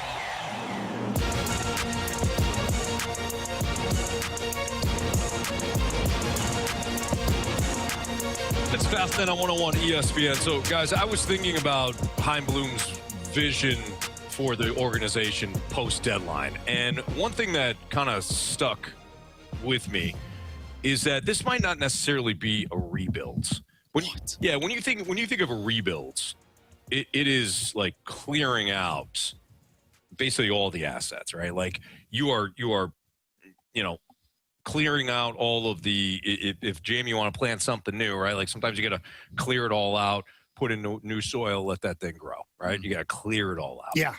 Cubs did this before their rebuilt when they got rid of like Jeff Samardzija and some of the other assets. It's just like let's just get something for it. Everything must go. New ownership coming in, basically, right? Like we got it, and not necessarily for the Cubs, but in the analogy, it's like new ownership coming in, everything must go. We got to clean house. We're going to start over. I don't think the Cardinals are doing that. I actually think Bloom has kind of accelerated the team's next winning window while also staying patient. I think what he's done, if you look at all the high marks for these prospects that are coming in, coupled with the fact that he's had some really good drafts, I think he's actually accelerated things. You've got depth within this organization. Jordan Walker emerging as a dude. That's a key right there. J.J. Weatherholt, same deal. So you have at the big league level your core pieces, Walker, Weatherholt, Wynn. I know Wynn isn't hitting as much as we all hope that he would, but he's still a cornerstone shortstop. I actually think that this isn't a rebuild as much as this is him accelerating the team's next window. And I also think he struck a balance between doing that and also staying patient. A lot of people expected him to trade one of these catchers this past Monday, whether it was Herrera or, I don't know what you're getting for Pajes, but Pajes. That's the one that gets me. I'm like, why do you still have this guy? Or Jimmy Crooks. Or, I think they're going to hang on to, but they got Bernal and Rodriguez, two catchers in the minor league system that could be your one of them could be your franchise catcher in the future. He held on to him. Why? Because he's not sure what he has yet in those pieces. I think this guy's really smart. I think he can look at it and say, this isn't just clear out everything must go. It is, I don't know yet what to do. I don't know what I want to do with Herrera yet. I don't know what I want to do yet with Crooks. I don't know what I want to do yet with Bernal or Rodriguez. And again, this is the third time I'm going to say it, but I think he's kind of struck a good balance between accelerating the process while also staying patient with some of the positions that he's not quite sure of. Would you go as far as calling it not a rebuild, but a build? That's the word they used way back when. I could see why. I could see why they say, and I'm slow. So let's just start there. Well, Anthony, you don't have to do that. You did say that you would lose in a race to Tyreek Hill, but that's, I feel like a lot of people would. I think so. I think even with his bad leg, you're still an underdog. I think so too. Yeah. I agree. But I'm saying slow to see this. I think it is a build. I don't think it's a rebuild. Your thoughts, guys? I don't know how to follow that. Yeah. Marsh? So when you were saying about the catchers, you said, I'm not sure if he knows yet what he has in Ivan Herrera. We don't know what certain players' profile to be. To me, I'm like, oh, you don't know? Like, shouldn't you get a read kind of on what? Well, he might know. Is Herrera a catcher? I don't believe so. Then where are you putting him? That's a great question. So he doesn't know yet how but he does how the know puzzle that pieces the go. bat when it's on, when it's he's on, good. Yeah, that's what I mean by that. It plays. So, yeah, I think that Chaim Bloom, when he took over, the reason he called it a build was because he knew what he had already, and it's not like some of the teams where they liquidate to get terrible. Right. He liquidated to make room for players that were already ready to take said spots. Mm-hmm. So that's also getting prospects to build the minor league system back up, which ultimately makes it not a rebuild, because the Cardinals right now, even though some fans might be upset that they're not in the playoffs right now, that is not a tanking team. Right. It's not an embarrassing team at all. In fact, you have players that have made massive strides this year. So when you do evaluate what's going on, I think Chaim Bloom has done an excellent job of clearing out some of the trees that were in the way, the older veteran guys who he knew they didn't have a future with the team. He knew they wouldn't be in the winning window by the time the Cardinals were ready to win. Did them a favor, the players, and did the organization, solid by making room for other players to show what they can do. Yeah. So right now, Chaim Bloom and the staff have not given me any reason to sit here and question them. The only thing I do question, and this is just me, is like, why do you still have Paez on your roster? Yeah. Like, he has an option, by the way. He can be optioned. Send him down AAA. Maybe you want to give somebody else. It doesn't even have to be another catcher. It could be anybody. Give him a look or whatever. I don't know. But he has his reasons right now, which is fine. Good with that. And apparently, reading up this morning on the Lars Nootbaar deal, apparently those 2 pitchers he got back are, like, really good. Yeah, like the lefty, what is it? Like what is it? Sando? Mike Sando? I thought it was Santiago. No, it's not Mike Sando. I thought it was Santiago. Chili? Mike Sando does some good work for the Athletics, so I don't know. I don't know if he throws well. Yeah, but my point is that the 2 big deals that the Cardinals made at the trade deadline, people are calling them fleecings. Sandro Santana and Sando Santana, Carlos's brother. So, anyway, yeah. Marsha, your thoughts? About the name, about Mike Sando? No, anything in general. Just talk to us. I don't think you'd had to give up Lars to get Mike Sando. I think he probably would have just. I don't know. We don't have an athletic rater here. Good call. My question. That worked on so many levels. My question for this team moving forward is, how do you improve 5 through 9? It's a lot of batters. How long will that take? I don't know, and I'm not trying to duck your question, but is that of urgency right now? As of this current moment, no. Yeah. It is not. I think you would agree that you have to put your pitching staff first. 100%. 100%. I'm just looking at it from the perspective of, we have, for whatever reason, this ideal time frame of this team being competitive. I'm also looking ahead to next year. I have no idea what next year will hold when it comes to Major League Baseball, which means that certain guys will not be developing. Yeah. I find that incredibly important. So I just wonder how long it will take for this lineup to ultimately come together to where we feel comfortable and Ollie feels comfortable putting certain guys in the lineup where we're not complaining every single night. Sure. And that might take a minute. It probably will. But to me, does that not sound like a little bit like a rebuild? Or is that like a retool? No, it sounds like a build, Marsh. A build? Yep, sounds like a build. They're building. They didn't have to clear anything out. Yeah. Honestly, it's just semantics at this point. Doesn't really matter.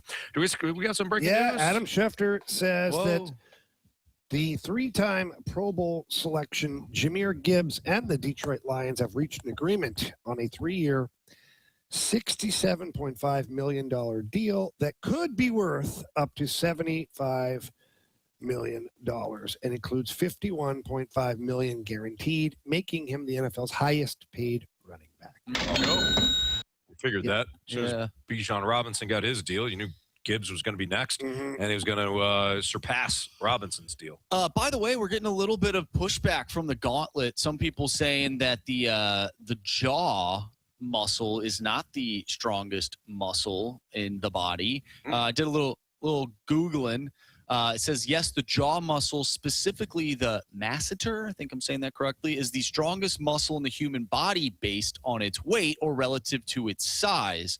Now, the question is whether or not the jaw or the glute is the strongest muscle. However, it says, yes, the gluteus maximus is widely considered the largest and overall strongest single muscle in the human body by mass and total force production. However, strength can be measured in different ways, leading to debate amongst scientists. Well, you both got it wrong. Wow. Well, not. I'm just saying. Technically. I don't know. If Dylan was technically right, I don't know. Okay, so we have a bring ruling. him back. We have a ruling here. Do we just bring him back and have him face Marshy again tomorrow? I think we have them do random again tomorrow. Okay, I'm good with that. I think that's the only way to do it, right? Because we're still not fair. There's a massive gray area here. I think that's super gray. Yeah. Marsh, first of all, I think you're the one that's got a dub on the line here, and you're the one bringing it up. I think that's classy. I think that's professional. Well, Coach, the ball went off my fingers. I touched the ball last. All right, before it went out of bounds. Go tell the referee. Says no coach. Says no coach who's got a brain. Yeah. Oh, is that right, huh? Shut your mouth. You're on the bench now. Quick, put this mouth guard in. Championship game, kid. All right, so official ruling. Oh, you've been waiting to do that. I have. Dylan will come back tomorrow to face Marsh in random again. All right?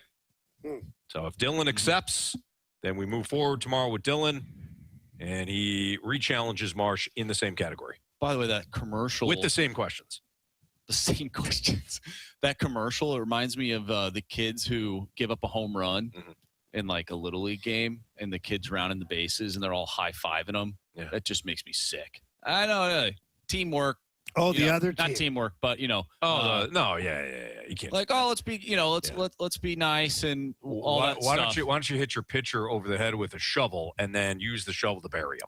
Yeah. Why don't you just go ahead? I'm all for sportsmanship, but I'm not here for silliness. No, that's ridiculous. You don't have to be a jerk to the other team as children, as you're playing youth sports, but you don't have to celebrate your own teammates' failure and their success. Yeah. Right. Come on. Like if I'm the pitcher, I'm like, really, dude? Really? Like, hey, Bobby, really? You give him a high five? Yeah. Timmy? Oh, yeah. Hey, don't worry. Just wait till you make an error. I'm going to high five the kid over at first base. No kidding. Really, Jimmy? You were over at my house last night. Yeah. Chicken nuggets. Chicken nuggets. Kirk Cousin made those chicken nuggets. Yeah. Reading comic books, and now you're high-fiving this, dude? Really? Some BS. You're done around here. Yeah. Bobby. All right. Or Jimmy. The Air Comfort Service text line is 314-399-9646. Why don't we do our Sports Six-Pack next? You got any questions for us? Send it there, and we'll do part one here in the Fast Lane. 101 ESPN is powered by Kaufman Townsley, St. Louis's injury lawyers. Call 314-777-7777. That's 314-777-7777.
has your chance to win a pair of single-day passes for the BMW Championship, August 18th through the 23rd at Bellerive Country Club, including access to the Trophy Club presented by Michelob Ultra. See the top PGA players in the world compete while enjoying the Trophy Club presented by Michelob Ultra, located alongside the 7th green, featuring shaded seating and indoor lounge, a variety of food and beverage options for purchase, including offsite parking and shuttle service and more. Find your chance to win that pair of single-day passes for the BMW Championship at Bellerive Country Club, including access to the Trophy Club presented by Michelob Ultra Superior Light Beer.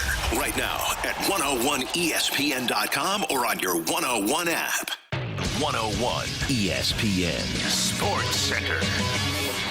Cards wrap road trip on high notes. Good afternoon. I'm Bradford Bruns. Your Sports Center update is driven by Saliga Heating and Cooling. The Cardinals stifle New York 3-1 on Wednesday night, taking 2 of 3 at Yankee Stadium. Starter Andre Pallante allowing 3 hits over 5+ innings, while Riley O'Brien converted his 27th save. St. Louis resumes play tomorrow when last place Colorado hits Busch Stadium. NFL preseason action gets underway this evening.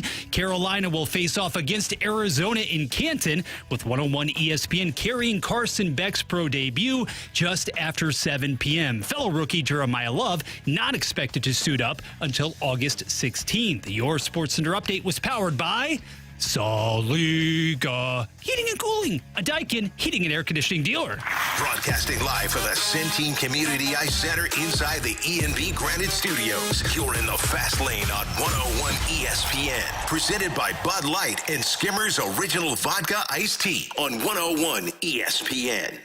I have a question. It's time for the Fast Lane to answer your sports questions. I want to ask you a bunch of questions, and I want to have them answered immediately. Asking me all these weird questions. Answer the question. Answer the question. Answer me! Refreshed by Urban Chestnut. Urban Chestnut Swickle Light Premium Light Beer. Live your lifestyle, St. Louis.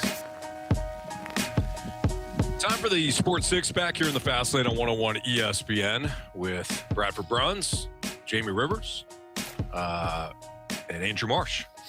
And Andrew Marsh has got our questions via the Air Comfort Service text line. Bradford, question 1, please. Question number 1.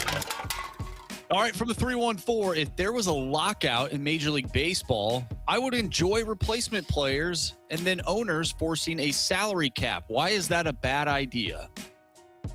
Oh, man. So this person here is, if I'm correct, endorsing the owners on this side of things.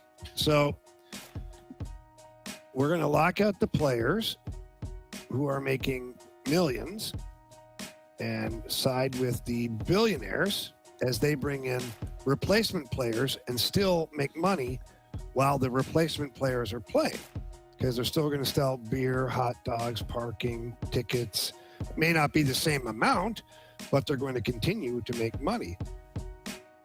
Yeah, I don't know if I can get behind that.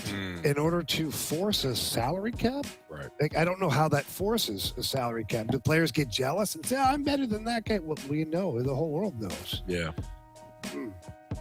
And I don't know if I endorse one side or the other on this. From the business standpoint, I understand the owners wanting to have the ability to have a salary cap, and the players want the salary floor, and I understand how they're wanting that, but yeah, I don't even know who to side with at this point. Yeah, because it's a bit of a mess. Major League Baseball is a bit of a mess. I think the players do bring up good points about the actual impact of a salary cap based on competitive balance and all that. My biggest issue remains neither side is doing anything for the fan. Neither side. But Anthony, what do you want them to do for the fan? Figure it out. There's baseball next year. That's just a blanket. Figure it out. That's not an answer. You owe it to the fan base, every fan base. What do you owe them? Like, I'm trying product. Okay, but I'm trying to understand. Like, how do you do something for the fan then? Have baseball. Okay, these are so generic. Okay, but I'm asking you specifically what the players and the owners can do for the fans, apart from just play baseball. Stop being so fast lane greedy Both sides come to the table, make actual compromises. They're not going to do that, but yes, Okay. you're right. Well, that's part of my problem then. Okay. So maybe what you're saying is they don't. That has nothing to do with the fans. Okay, fair. Then the fans don't have to show up. They don't have to buy your product. They don't have to watch. They don't have to go to Busch Stadium and Wrigley Field and Fenway. We don't have to buy your merchandise. We can tune out. Now, will fans do that? Probably not. But if there is no fan, there's no game. So to me, it is generic. Yeah, figure it out. But I don't get anything out of these two sides bickering. I agree with that. As a fan. There's only frustration. Right. I agree with that, but I still don't know from a not monetary, but from a physical standpoint, like what.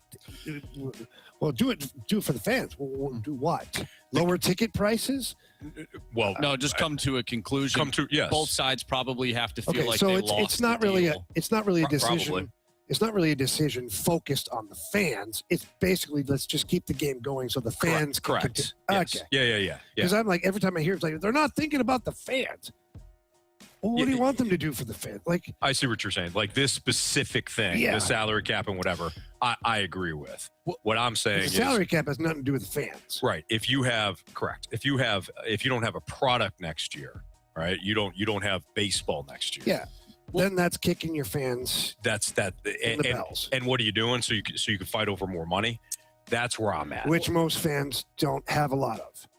Correct. So yes. Okay. Yet they are spending a fraction or a percentage of their money to root for their team, enjoy their team, and they may have an owner that don't give a spit too, but they're still investing in that. And so that's where I'm coming from. Not the exact salary cap. Yeah. Okay. Well, like I said the other day, the owners probably think by implementing a salary cap, they are doing what's best for the fan in terms of what they believe parity to be in Major League Baseball, while the other side, the players are like, and we've had those discussions with Kyle Gibson. He's saying, no, look at the parity that we have compared to other sports. Right. And we've kind of dove into it where a lot of that parity is mostly coming from the winning is coming from the bigger markets. Yeah, they're different teams winning, but they're all big markets. I will say this about this. That's the difference. The salary cap, if nothing else, it's a blueprint for each team to maximize their roster within the guidelines. So if you're the Dodgers, you don't get to maximize your roster any way you want. Right. For whatever amount of money. You don't get to do that. Like they wouldn't have been able to get Tark Skubal. They would have had to trade away salary, money, move things. Like there's more, to me, there's more strategy, obviously. And as a fan, and I'm not saying this for any monetary reason, as a fan, I want to be impressed by my front office. Sure. I want to see how good they are at finding ways to be within the guidelines of the salary cap and give me a winning team year after year after year.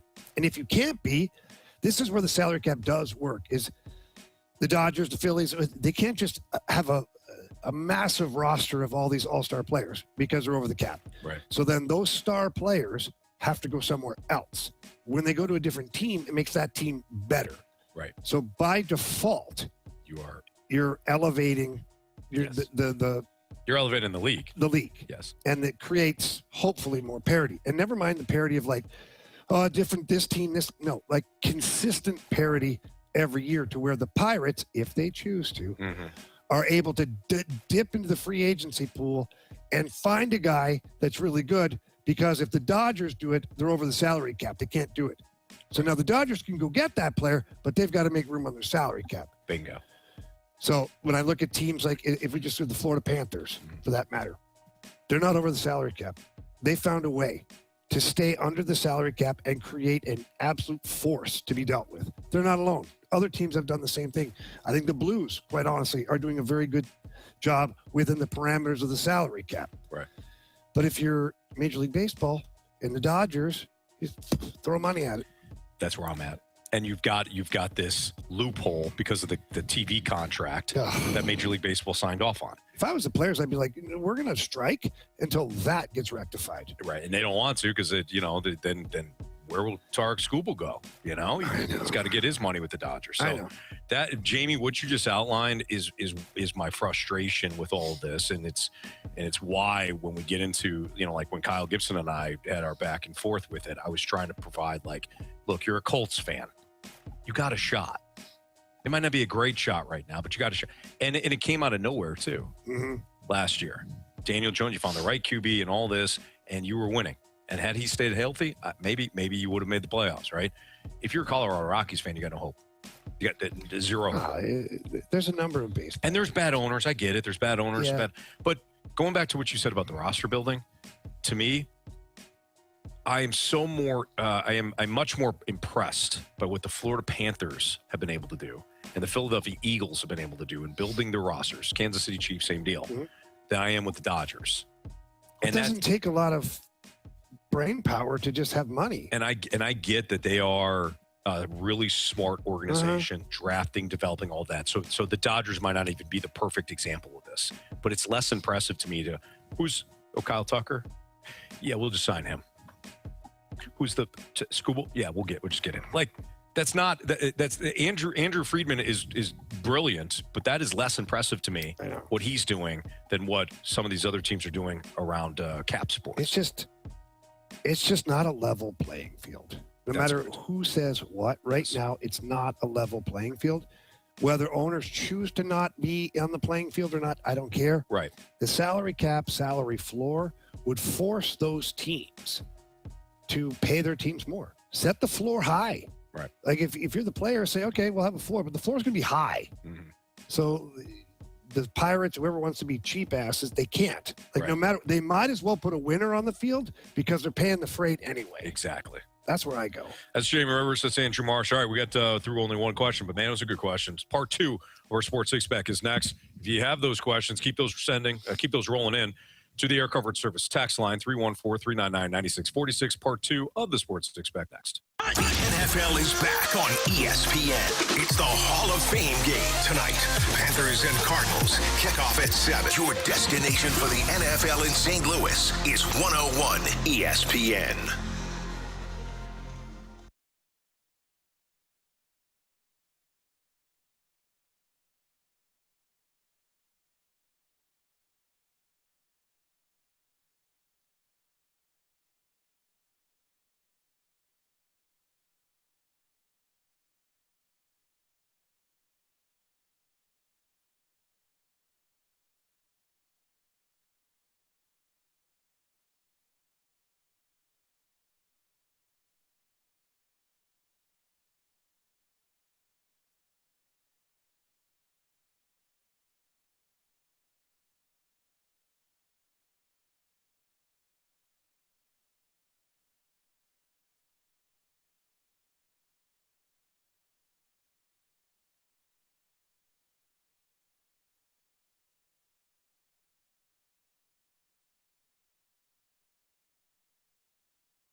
101 ESPN has your shot to score a pair of passes to Holiday World and Splash and Safari. Keep summer going with a summer wind down culinary fest at Holiday World and Splash and Safari now through September 13th. Enjoy incredible food, local wines, and all your favorite rides and slides.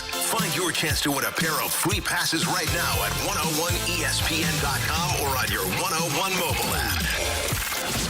Savor the season and get tickets at holidayworld.com.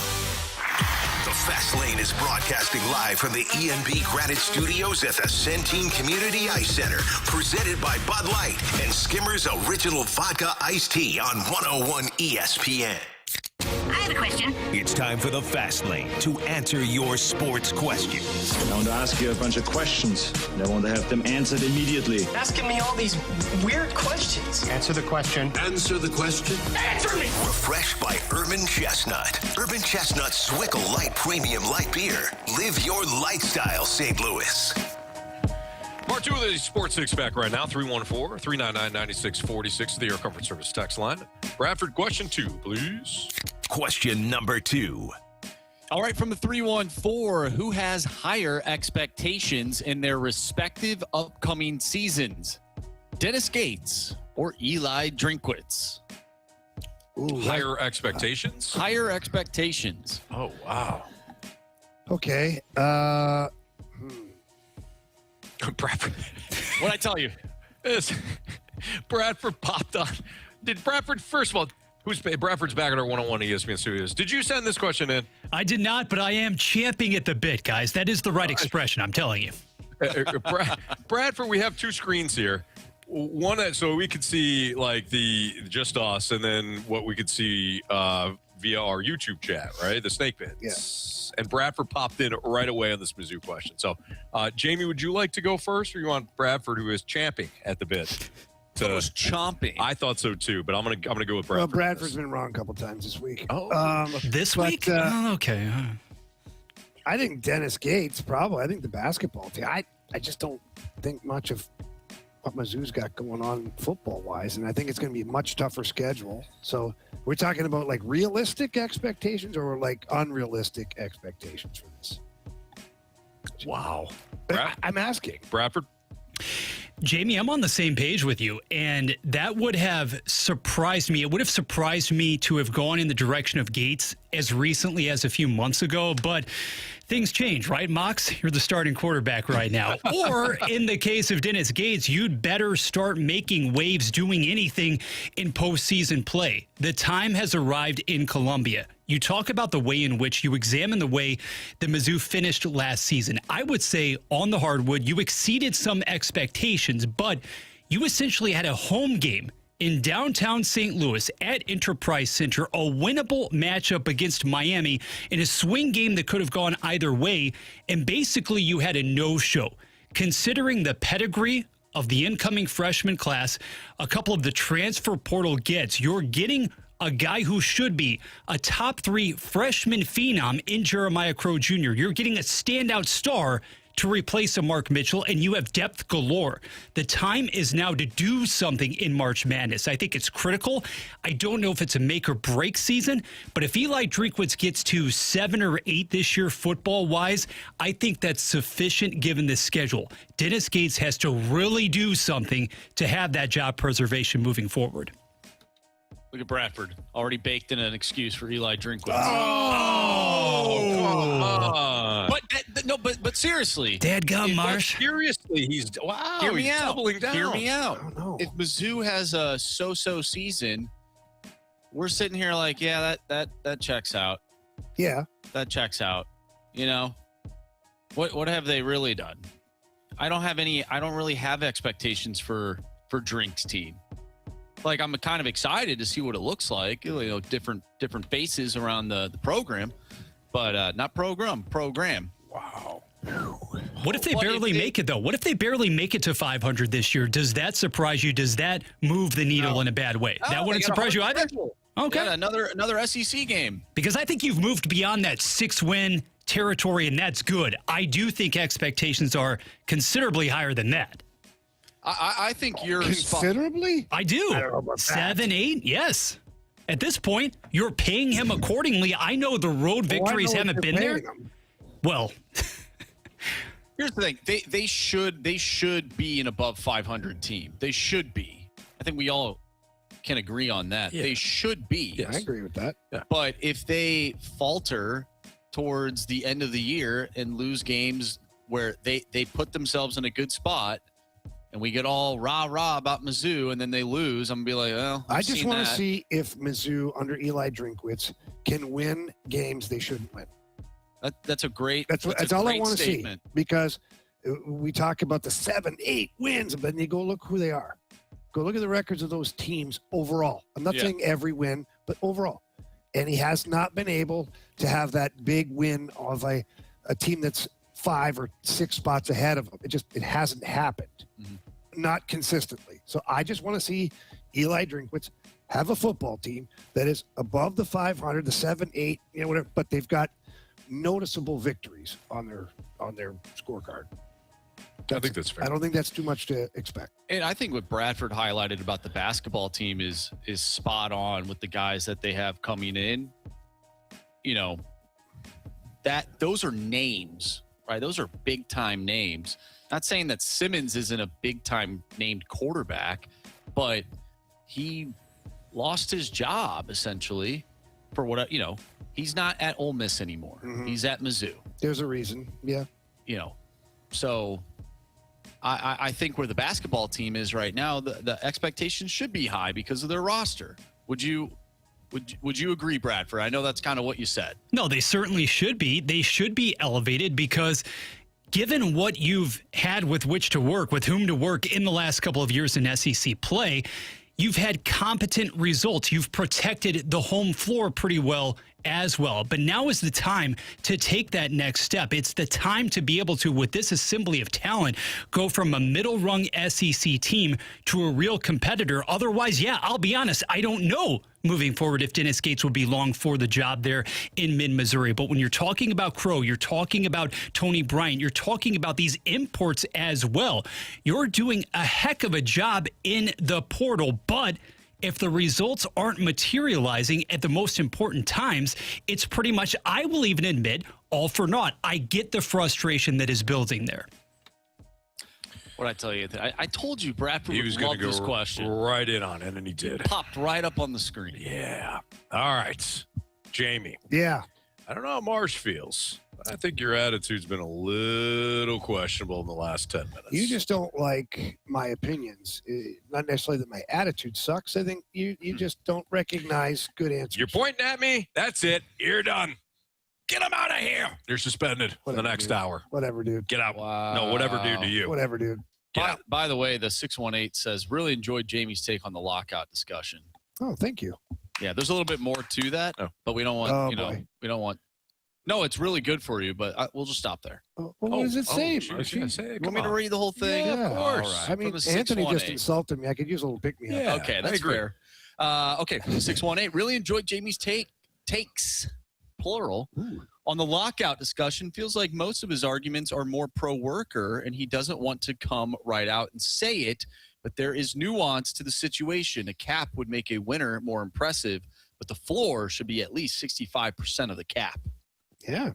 Well, one, thank you very much. And I actually don't favor either side, to be honest. I try to find the happy medium because having been a player and now as a business owner, I see both sides of the equation. But for the fans' sake, like you talked about, I think it's the obligation of both sides to also recognize that there's got to be something in the middle that you could meet at rather than work stoppage. Well said. All right, you can stay. No, you suspended me, Anthony. Right here. And I'm tired of your crap. All right, fair. You're not doing it. You're out. Biggest question of the day is next in the Fast Lane on 101 ESPN. The Redbird Report. Your front row seat to all things Cardinals. From the dugout to the diamond, BK and T-Bone go deep with the latest news, notes, and analysis. Watch the Redbird Report on YouTube or listen online at 101ESPN.com.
SOS, WXOS HD1 East St. Louis, 101 ESPN is driven by Brown and Crouppen Law Firm.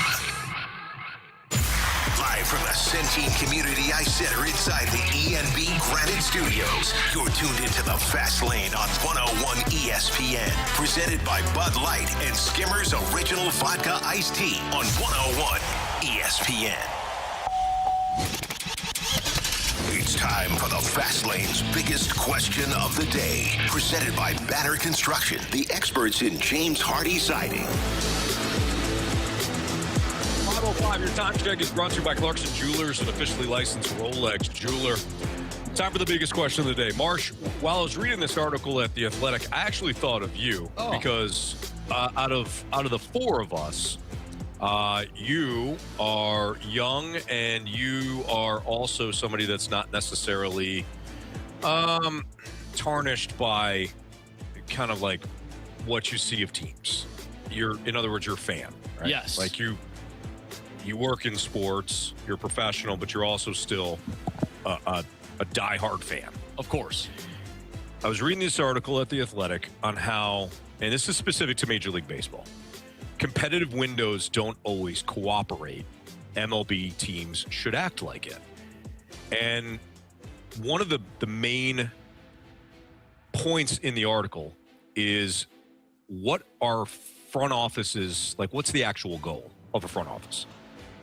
Is the actual goal of the front office to win championships, or is it to have sustained winning seasons?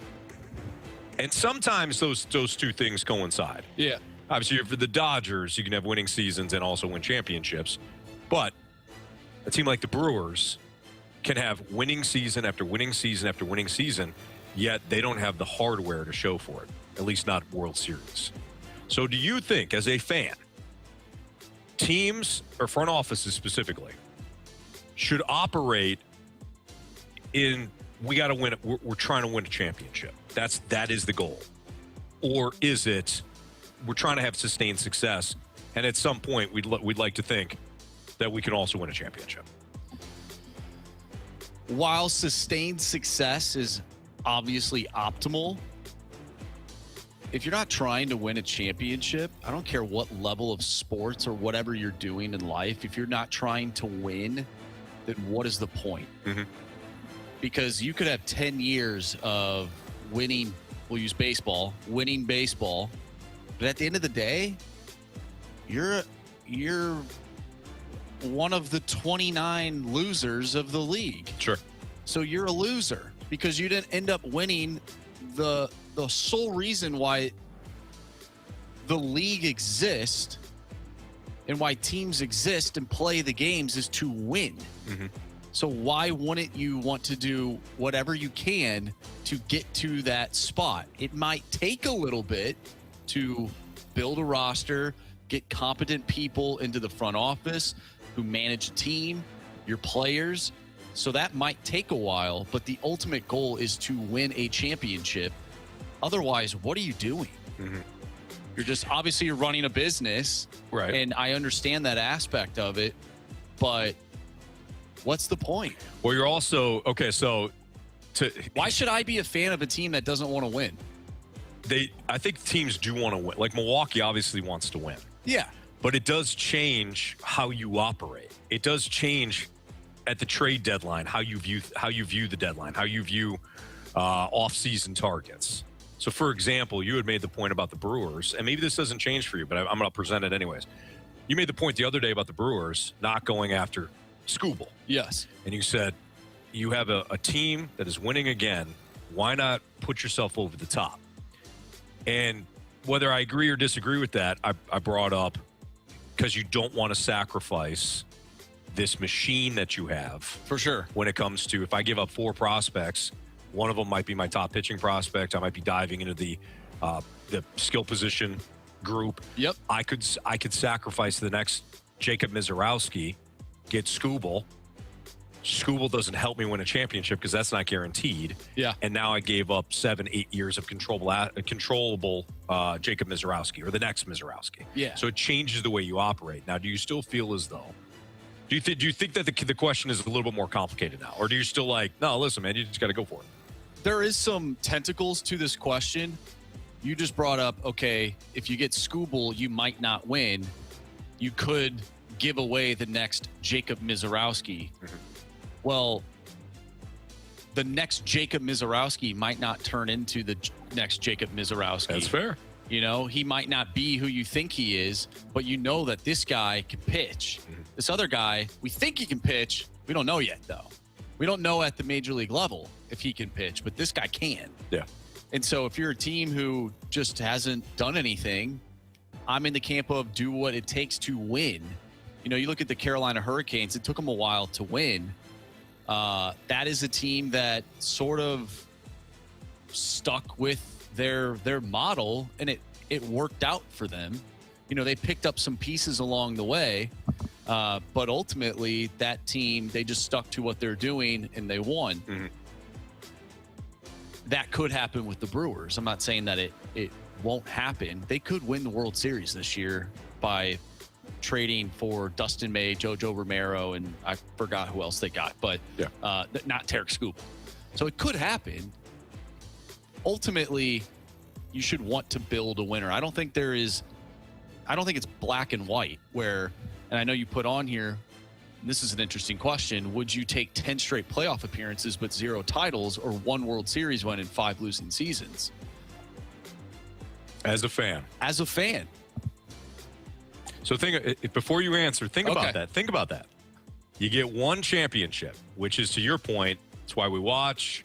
Yeah. And I've got an answer. What I would want, but I want to hear yours first.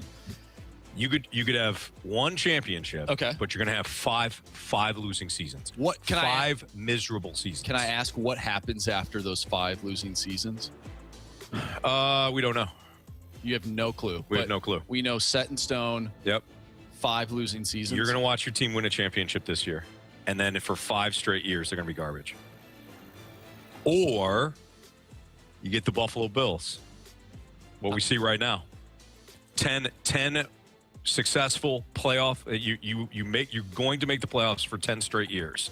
You may make the Super Bowl or make the World Series. You ain't going to win it though. What would you take?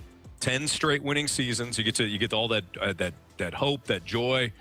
My team could win it. It's not like you know already that you're not going to win, that your team's not going to win. It's just you make the decision, right? You sign whatever deal it is, and then I'll use the Men in Black deneuralizer on you, and then boom, you don't know what your decision was.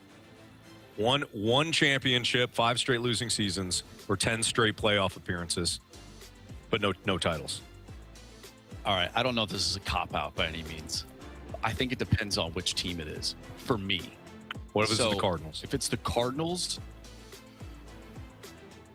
oh geez. I've seen them win 2 World Series. This is tough.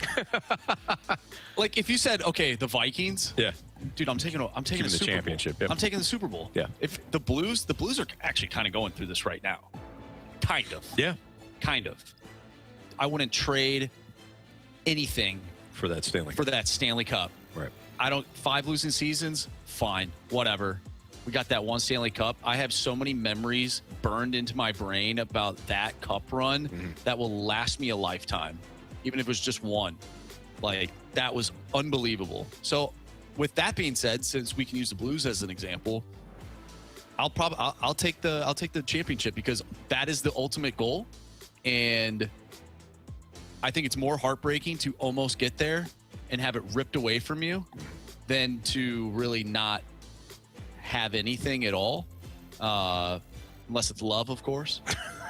Right? It's better to Jordan Love to have not Jordan Love. Okay, it's better to have loved than to not have loved at all. Sure, we're not loved and lost. Loved and lost. Yeah, we're talking about World Series, Stanley Cup, Super Bowls. Give me the championship.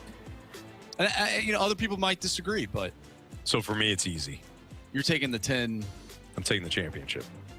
Yeah, dude. Like, why wouldn't you? I'm taking the championship, and for what you just illustrated. Okay, the losing seasons, they're forgettable. Like, they suck. Don't get me wrong. Like what we've seen from the I just looked and saw Padres.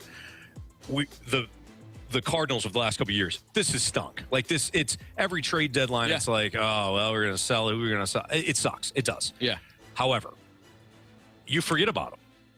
Oh yeah, they're easily 100%. forgettable. Trust 100%. Me, as a Falcon fan, all the losses, so I can't, like, they just pile up. Yeah. But the championship, you never forget in your lifetime. Never. Like you said with the 2019 St. Louis Blues, you knew where you were, certain mile markers of the season. You knew how you felt. You knew which players made you feel a certain way, right? Like Jordan Binnington, when they beat the Stars, when Pat Maroon scored in Game 7 at Dallas, and he tapped both goalposts and then skated off like the ultimate psychopath that he is. I will never forget where I was. Like I remember that whole run. The championship never goes away. The losing seasons you forget. So give me the championship and the 5 straight losing seasons as opposed to getting close all the time and not winning it. I'm interested to see what the text line has to say here, because it is a fascinating question. But it does go back to, okay, as we circle back to the biggest question, what is the actual role of the front office? You lose jobs. Yeah. When you have 5 straight losing seasons, you get that's it. Front office cleared out. Head coach is cleared out. Fine with me. They weren't winners. Right. So in that regard, you're trying to have stability. So I think it's different when it comes to if you're in the front office and you're making these decisions compared to you're on the outside and you're the fan and you're just dying to see your team win it all. What teams around sports do you think actually fall into this category? Like, one that comes to mind is I'm thinking of the World Series and then just awful for an extended period of time. Like, White Sox. Okay, the White Sox. The I was thinking of the Marlins. 2005 White Sox. The Marlins are another good example. It's almost like when the Marlins go outside, I think, the COVID year, every time they go to the playoffs, they win the World Series. Yeah. 97. Yep. 2003. Yep. That's it. But you've stunk ever since, for the most part. Yeah, and that's why there's like 10 fans at the game. Right. But if you're a Marlins fan, if you're one of those 10 people, you remember, you remember Josh Beckett. You remember Steve Bartman. Steve Bartman, yeah, even that in 2003. Who was it? Edgar Renteria in 97. You remember that. I think Levon Hernandez was on that team too. The Diamondbacks, they're a great team as well. Who they don't really do much. The Blue Jays. Yep. I mean, think about those fans. They were 5 inches away from being World Series winners. Sure. How are they doing this year? Not great. Cubs won it. But I guarantee you, all of that history for Chicago fans went right out the window the second that Bryant threw that ball over to Rizzo. Sure. Went out the window. Yeah. Probably one of the greatest nights in their sports lives. You remember it. It's not unlike David Freese and the 2011 Cardinals. Everybody remembers where they're at. And you're kind of in that cycle now with the Cardinals where, it's just gotten steadily worse to the point where you are building or rebuilding. What's funny, though, about this question is, like, that is a this or that, where in reality it's like, why can't you have 10 straight winning seasons and also win? Well, that goes back to the article. So the article dives into the competitive windows not being cooperative. And one of the quotes is, competitive windows don't always cooperate. And the author lists Orioles, Blue Jays, White Sox. Each one was supposed to have their run. Yeah. White Sox in 05, Orioles with, of course, all their young talent. Blue Jays, you just brought up. Players regress, players get hurt, prospects stalls, managers change, owners change priorities. So all of a sudden, the window that everybody projected never actually materializes. That's sports. Any of those teams, they probably recognized we have a really good crop of players, and we're cool with just these players. They didn't supplement them with the right players. I wonder if the Orioles fall into that category. Yeah. We got all these young guys. We don't really need to go over the top now. Like, that was the time when you had those players that all really came together at the same time there to take the sledgehammer to the fly. Go over the top, put yourself over the top, and they just never did. And now their window is seemingly closed, or certainly closing. Well, that's why you need competent people in your front office to identify talent and keep it churning when you are in that winning window.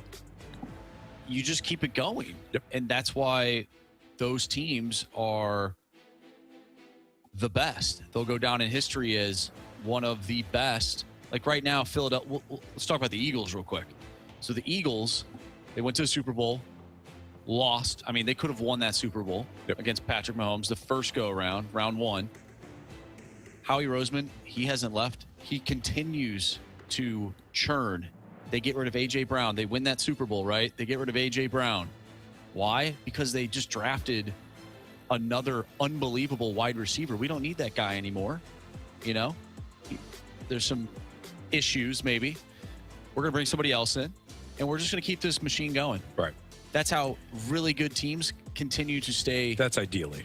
Right. 100%. That is what you want. But that's not an option, right? Sometimes because of the players regressing and all that. I think Howard Roseman's one of the best GMs in football. Well, not just in football, in sports. Yeah. He can recognize talent better than most. You say that's like that can't happen for every team. No, I'm saying, well, it can. It can. Well, yeah, absolutely can. But you don't have, not every team has Howie Roseman. Absolutely. It's not realistic is what I'm saying. It's not realistic. That should be the goal of every team. But you root for a team, you root for a football team that just can't figure it out. Well, same with me. I think my football team has competent people in the building. They're just cursed. Okay. And I think that's a part of it. That's a different question for a different time. Yeah. All right. Speaking of teams that just know how to do it because they have more money than God, what will actually stop the machine that is the LA Dodgers? Dynasties end all the time. So what will actually end this one? That's next on 101 ESPN. Tune in every day this week from 2 to 6 as the Fast Lane broadcast live from the E&B Granite Studios at the Centene Community Ice Center on 101 ESPN. E&B Granite, Bernie Federko's only choice for granite countertops, cabinets, and flooring. And presented by Bud Light and Skimmer's Original Vodka Iced Tea.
Lane on 101 ESPN. We're broadcasting live from the ENB Granite Studios at the Centene Community Ice Center. Presented by Bud Light and Skimmer's Original Vodka Iced Tea on 101 ESPN.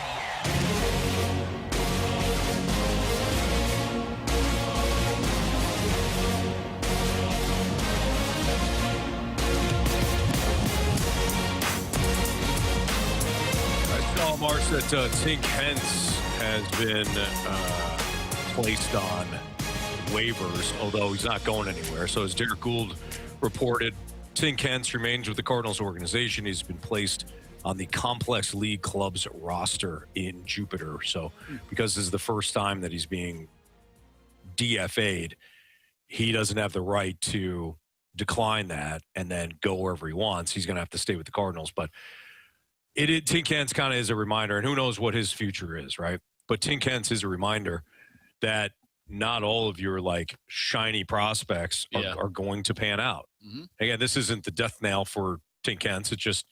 It does go to show you that this guy at one point, you know, I brought up, he's Pedro Martinez, right? Like that, the scouting reports were all glowing on what Tink Hence could be, and instead, whether it's injuries or poor performance or a combination of the two, it looks like Tink Hence is just not. He's not going to pan out. Yeah, it's really disappointing to see that, and you know, I think there were a lot of fans here in St. Louis that were eager to see him, at least what he could do in a Cardinals uniform. But I just don't. That's not, in my opinion, going to come to fruition unless there's, I don't know.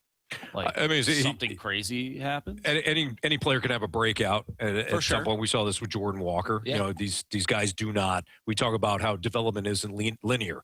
You can't just assume that you're going to make. You know, you got a baseline of your rookie year, and then the next year you get a little bit better, and the next year you get a little bit better, and it doesn't work that way. Sometimes you're really good in your first year, and you take a massive step back for 2 years, and then you start to progress again, and then like Jordan Walker.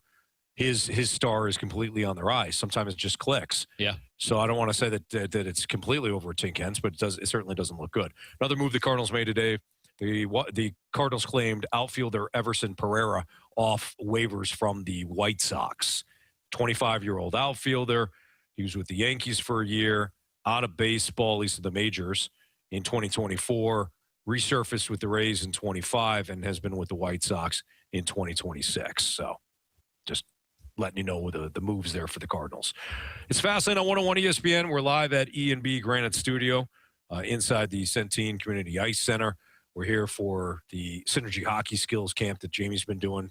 Tomorrow we'll be here as well. Carey will be back with us on Monday. I know that the Dodgers have been a big talking point for people because of how they're, you know, ruining Major League Baseball. Mm-hmm. Not everybody loves talking about the Dodgers. No, I mean, I don't really either, but we try to make bigger points. It's not just about the Dodgers. So anybody that can grasp that, they'll understand this. But by the way, the 314 earlier today said, from now on, every time you mention the Dodgers, can you preface it by saying the Dodgers who filed for bankruptcy in 2011? Sure. So the Dodgers who filed for bankruptcy in 2011 and with the help of Major League Baseball is ruining the sport. Only half kidding on that. They're an absolute machine. Drafting, developing, they do it all right. And they've got a stockpile of cash because of a TV contract that nobody else has. So they have unfair advantages.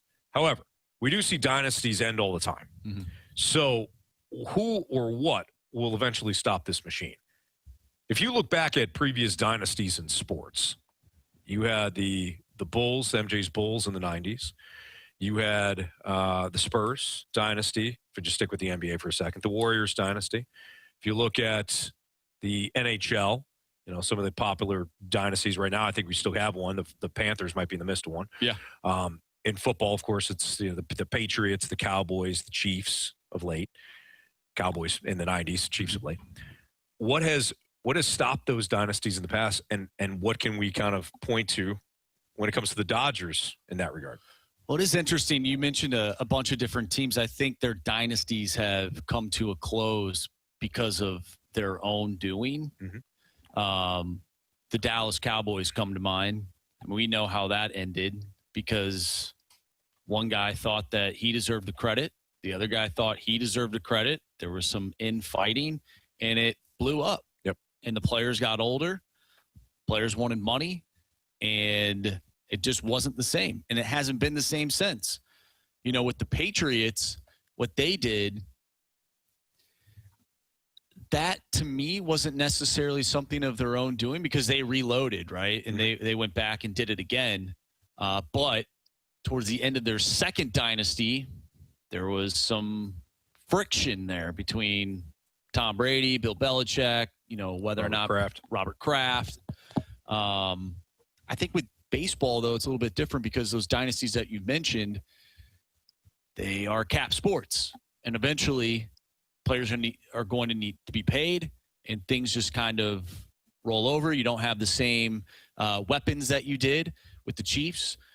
They didn't have the offensive line to keep it going. You know, they could win this year, who knows? But with baseball and with the situation that the Dodgers find themselves in, outside of a salary cap, I have no clue. Because this TV deal, if I'm not mistaken, doesn't end till 2039. Yeah. So what do they have, 13 more years? They've got a long, they got a long runway here. I think, and I don't know if this is going to be the Dodgers, and I kind of hope it does, but I think it's pride and ego. Okay. I think pride and ego submarine more dynasties than anything else. If you take the Rams, for example, the Rams, the greatest show on turf, you would have thought that they should have won multiple Super Bowls, right? Now they got to two, won one, but pride and ego started to take over. Who deserved the credit? You brought up the Cowboys. There was a lot of friction, push and pull within the organization of who deserved the credit, who was actually the person that, you know, built the greatest show on turf and who was responsible for maintaining it. I think the Cowboys are a perfect example of pride and ego. Yeah. Jerry Jones did not like the fact that Jimmy Johnson was getting most of the credit.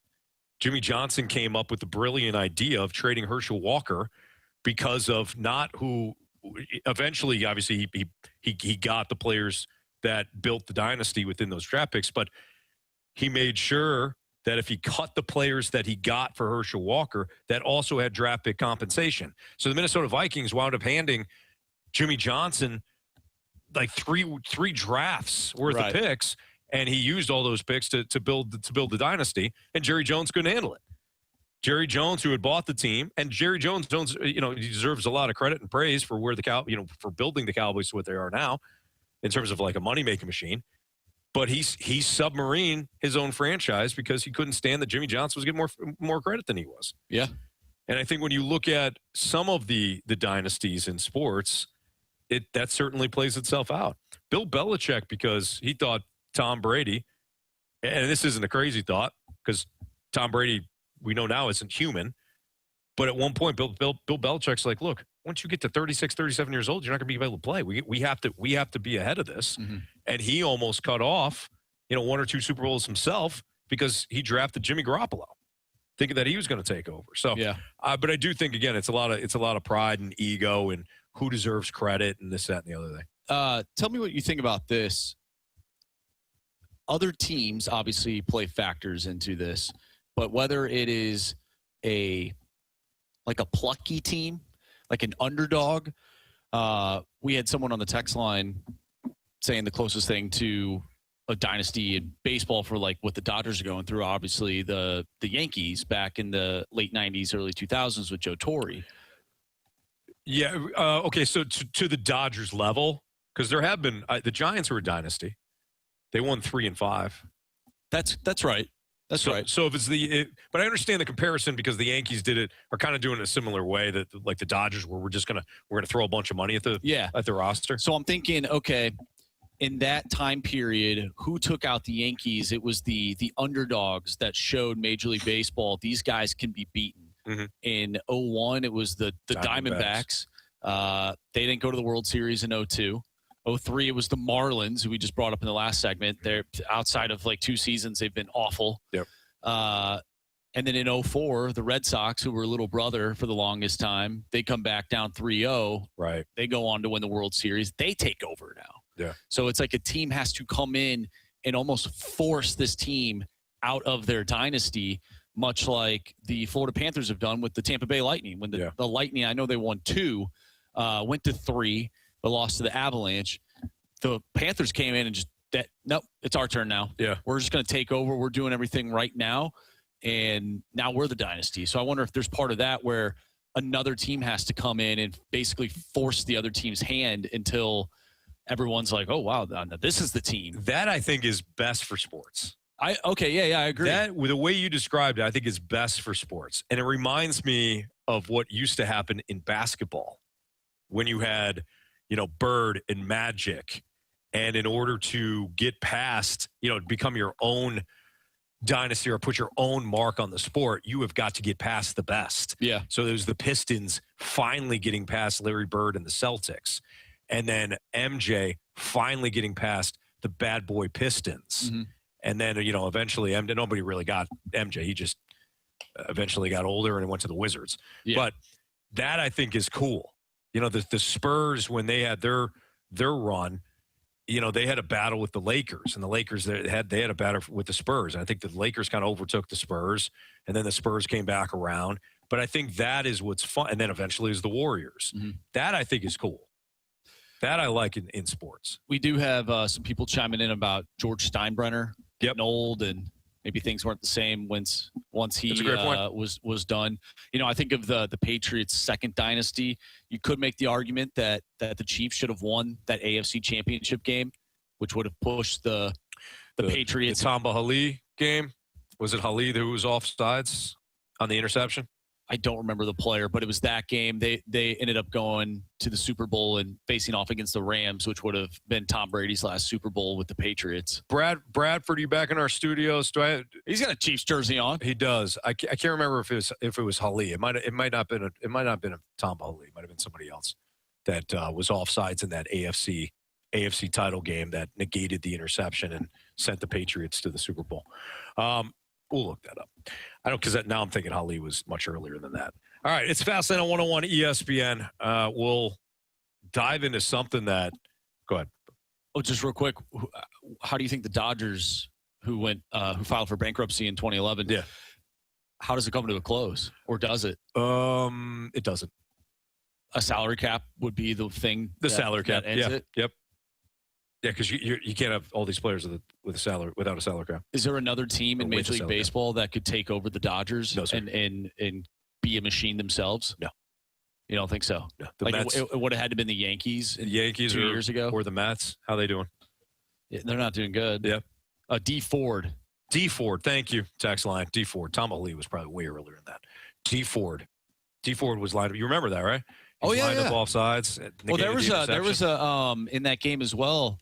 What am I thinking? It was Tom Brady. He had like a hand hit his helmet. Mm-hmm. Like just very, dude. Gave him a touchdown. It was, we're not even going to call a penalty on this. We're just going to give passer. We're just going to give you a touchdown. Like Anthony, I just touched you. Yeah, that's roughing the passer. 15 yards. Yep. All right. We will dive into. You want to go to Aaron Donald? The Aaron Donald topic next, Marsh. Or you want to save that? Why don't we save it? Because I know Jamie has some thoughts on it. He's suspended right now. All right, we'll save it. Because of his attitude. You know what? We'll talk sports next in the Fast Lane on 101 ESPN. 101 ESPN is powered by Kaufman Townsley, St. Louis's injury lawyers. Call 314-777-7777. That's 314-777-7777.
If you have somebody in the household that needs a new car or a pre-owned vehicle, maybe somebody that is going to college in a couple of weeks, you got to visit my friends at Auto Centers Nissan out in Herculaneum. They're right off I-55. They're just minutes from South County.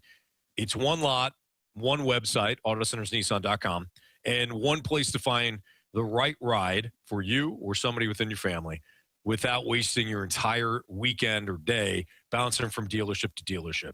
They've got over 1,000 new and used vehicles all in one location. So you're going to find the right car, the right price, and the right sales team to make sure that you're taken care of when it comes to your vehicle. And right now, used inventory has huge price cuts. So with savings in the thousands and over 100 vehicles that must go, now's the right time to shop at autocentersnissan.com. You can browse new Nissans, used trucks, SUVs, cars, and more. Compare more vehicles, more prices, more options without leaving one campus. If you're looking for new Nissans are available with 0% APR for up to 60 months. Plus, every new Nissan comes with their 30-day return promise within 30 days. If you're not completely satisfied with the vehicle, bring it back to Auto Centers. They'll refund your money, set you up with something else. Select new and used vehicles also qualify for no money down and no payments for up to 6 months. And before you go in, go to autocentersnissan.com. Pick your vehicle, open the vehicle page, look for the green Claim My Buyer's Bonus button to unlock up to an additional $1,000 off the sales price. Check them out online, autocentersnissan.com. When you head to Herculaneum, tell them that Anthony Stalter sent you. It's Auto Centers Nissan.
Listen to 101 ESPN on demand. Get caught up on all our shows and podcasts at 101ESPN.com or on the 101 mobile app. 101 ESPN podcasts are presented by the Schaefer Door Company.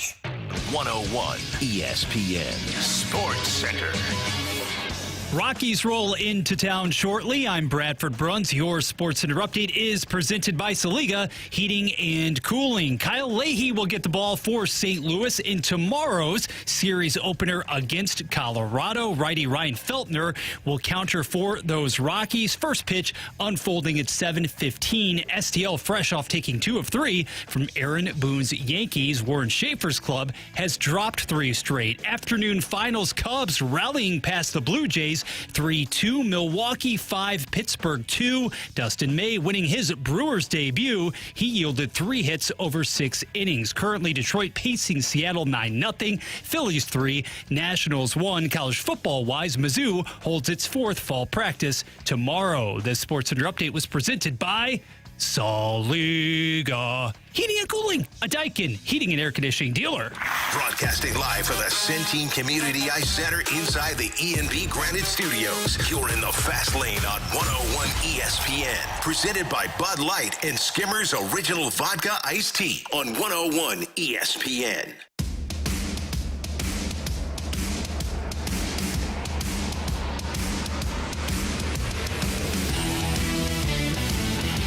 Miss anything from today's show, you can always download the podcast available at 101ESPN.com or via the 101 ESPN mobile app powered by Dobbs Tire and Auto Centers. The podcast brought to you by Schaefer Door Company.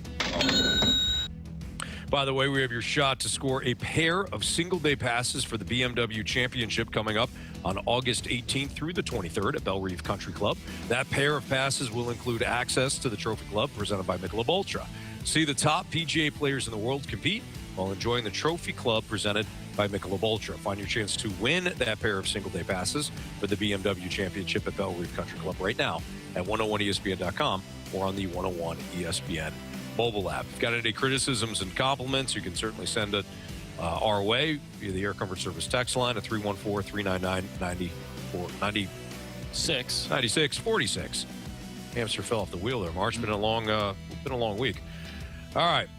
Before we get into criticisms and compliments and the 3 stars, Marsh, I know you had found a kind of a fun article to wrap things up. Yeah, this was interesting. It was a college football villains article ranking college football's greatest supervillains of all time. I'll just go through the list and you tell me if you agree or not. Okay. Number 10 is Caleb Williams.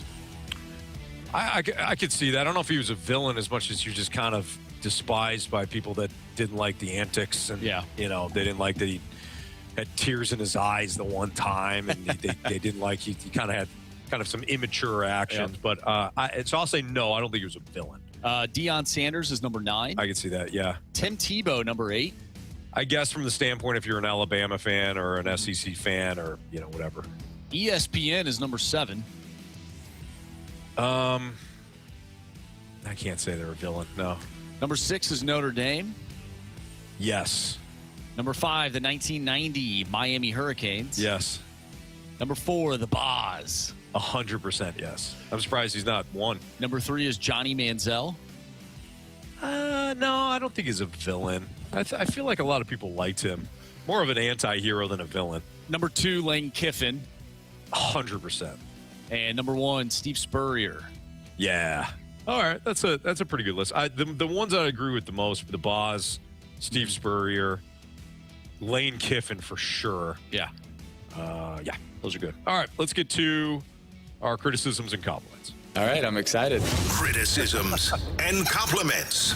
Presented by Bet365. With Bet365 early payout, you win even if they lose. Get paid out instantly when your team goes up big, even if they blow the lead later. Bet365. Winning is everything. All right, let's just go to Curb Stomp today.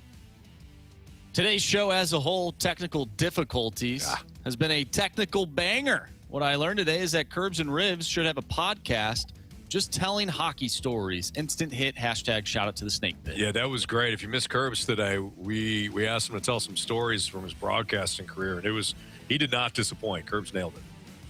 He was funny. All right, let's go to 3 stars of the day. It's time for the Fast Lane's 3 stars of the day, presented by Circus Sports. No bet fees ever with the world's largest sports book, now at your fingertips in Illinois and Missouri. All right, 3rd star of the day goes out to going to the bathroom mid-broadcast. What? Oh, because of Kerbs. Got it. I was thinking about us. Yeah. 2nd star of the day goes out to saying thank you. Yes, definitely. Thank you. And our 1st star of the day goes out to Bradford, Jordan, and the crew back at the studio. While we were experiencing technical difficulties, they were doing their best to make sure that we were live. No doubt. Absolutely. Yes. Thank you, Bradford. Appreciate it, guys. Thank you. Great job. Bradford's been killing it all week for us here as we're live from Centene Community Ice Center. Not an easy broadcast today when things went out, so we certainly appreciate Bradford. And Jordan was hustling back in our studios as well. So thank you to Jordan Deacon as well.